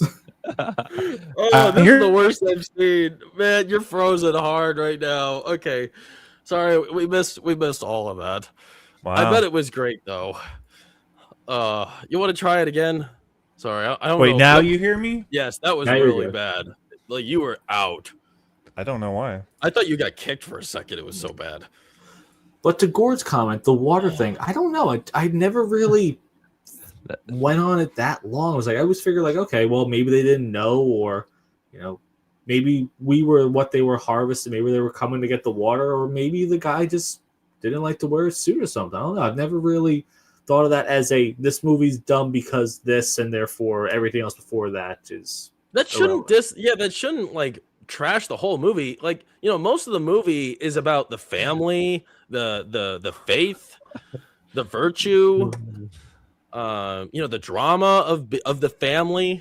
Like that's 90% of the film. Like, if you're into that, then you should be. No, brawler. It's all fucking stupid. It's stupid. It's all unintentionally hilarious, and it's all terribly written, terribly acted. It's a horrible film.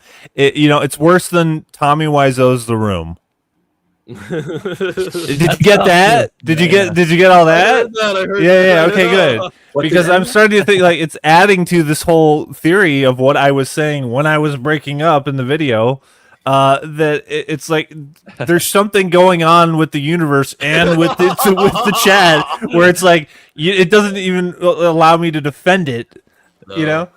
Yeah. Well, you know but we've done the defending by talking 3 hours about it. But the whole point of what I was saying was that all that's happening is that the chat is reiterating what I'm saying and proving that they're just going over the top because of influence and because of Shyamalan's trajectory of his career beyond this one.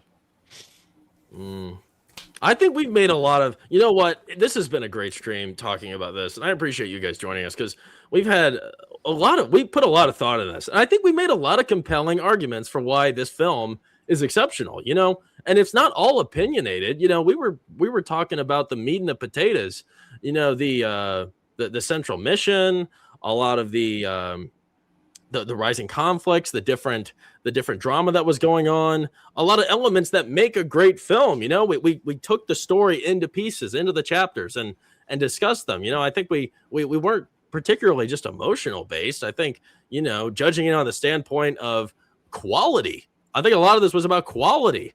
And, you know, of course, there's a million modern examples that are the exact opposite of showcasing a lot of these human emotions and human performances that these characters were expertly written to portray. They're real people, for Pete's sakes. And even a lot of the classic movies don't give light to those moments, to the most human, the most raw emotions that a lot of humans show. And I think that's why, you know, this panel of 4 people really fell in love with this. Real quick, I noticed that Boica left a super chat a while ago. Sorry I missed that. I didn't see it at all. So let me get to that. It might be a little irrelevant at this point what we're talking about, but Boica 462 for $4.99. He says, blah, blah. Human instinct is to kill. Drawn out encounters aren't realistic. As bad as it was, Independence Day is how humanity would react. Let's see. Human instinct is to kill. Drawn out encounters aren't realistic. As bad as it was, Independence Day is how humanity would react. Yeah, you know, I thought there would be some sort of military presence in all this UFO. You know, all those coming into the picture. We never saw it. It was about the family. It wasn't about the rest of the world. So it probably happened. The military probably was involved. Yes, yeah. Duh. I mean, of course we did. But this was, you know, my opening comments of it. This is about just this family in this one house away from it. There's not really that many characters in this movie that get a lot of speaking roles. Yeah. So it's just about them, and that's it. You're right. This was definitely happening in the background. Come on. There's no way that the military wasn't getting involved and that they weren't dispatching cops. These guys are pretty isolated. They're in a farmhouse. Maybe a lot of the cities, maybe they were well defended, you know, and cops would be all over the place, for Pete's sakes. So, yeah, that's fair. Good point, World War Joe. Do you think the National Guard is in the rural areas of Minnesota right now? No. There you go. Oh. National Guard would definitely be deployed. I mean, it's an international incident. Come on. But you know what? Are there any more final thoughts before we conclude tonight, boys? It was a great movie. Great movie. That all right. Sums it up. Well, I think that sums it up, everybody. Well, here I'll say the last piece of this is I appreciate you doing this movie finally, and I appreciate all the comments that have chastised the film that are just proving my point. They're gratuitous comments just because they're jumping on the bandwagon that Signs is a bad film because of all the things that we've heard about. I think at one point someone in the chat said that they didn't even watch the entirety of the film and they're just labeling it a bad film. So come on, you're just helping my point. So. This is kind of eye-opening because like I said, I'd never heard anyone say a negative thing, and then I saw Kyle's post. I'm like, what is he talking about? Is he just trying to bait engagement? Right. No, I wasn't. No. Because I was basing all of that on the shit that I've heard from all other different streams, and specifically ones that Brawler has been on whenever he's mentioned that he loves the movie. Yeah. I would say this talk right now has definitely bumped this movie up for me, because now I'm just thinking about it and all the scenes and the emotions of it. I don't think there's many movies that I could definitively say I felt more watching this. Yeah. while being so simple at the same time. And just like the scene of the aliens walking past the house, we never really got to see anything, but it was scary because it was filmed perfectly. So yeah, definitely. Well, I think that's a great way to end it, everybody. It's late here. It's 1:09 a.m. We went late. It deserved it, people. Yeah. It deserved it because Signs is a special film, and it's our Absolutely. favorite for a reason. It's a must-see. Go home and watch it if you haven't seen it yet. You know, kudos to you. If you're watching this and you haven't seen Signs, but you heard all of this talk, definitely recommend it. It is surprising that a lot of people have problems with it, but you know what? We had a lovely panel here of optimistic, excited fans of Signs. We love Signs. We're not the biggest fans of everything M. Night Shyamalan does. Correct. But we definitely appreciate this movie. It's a one of a Mhm. kind. There still has not been anything like it since 2002. If you liked what we had to say today, please make sure to give us a thumbs up and subscribe. Check out these guys' channels, Kyle Corwith and World War Joe. Links are in the description below. Really appreciate it if you gave them your support. Give them a sub. Check out their content. Well, and- not after this. Everyone in Yeah. the chat hates me.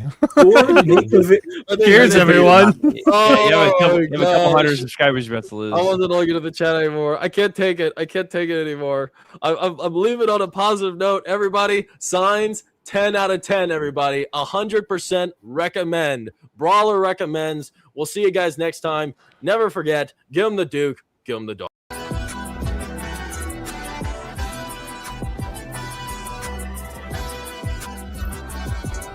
What kind of person are you? Are you the kind that sees signs, sees miracles? Or do you believe that people just get lucky?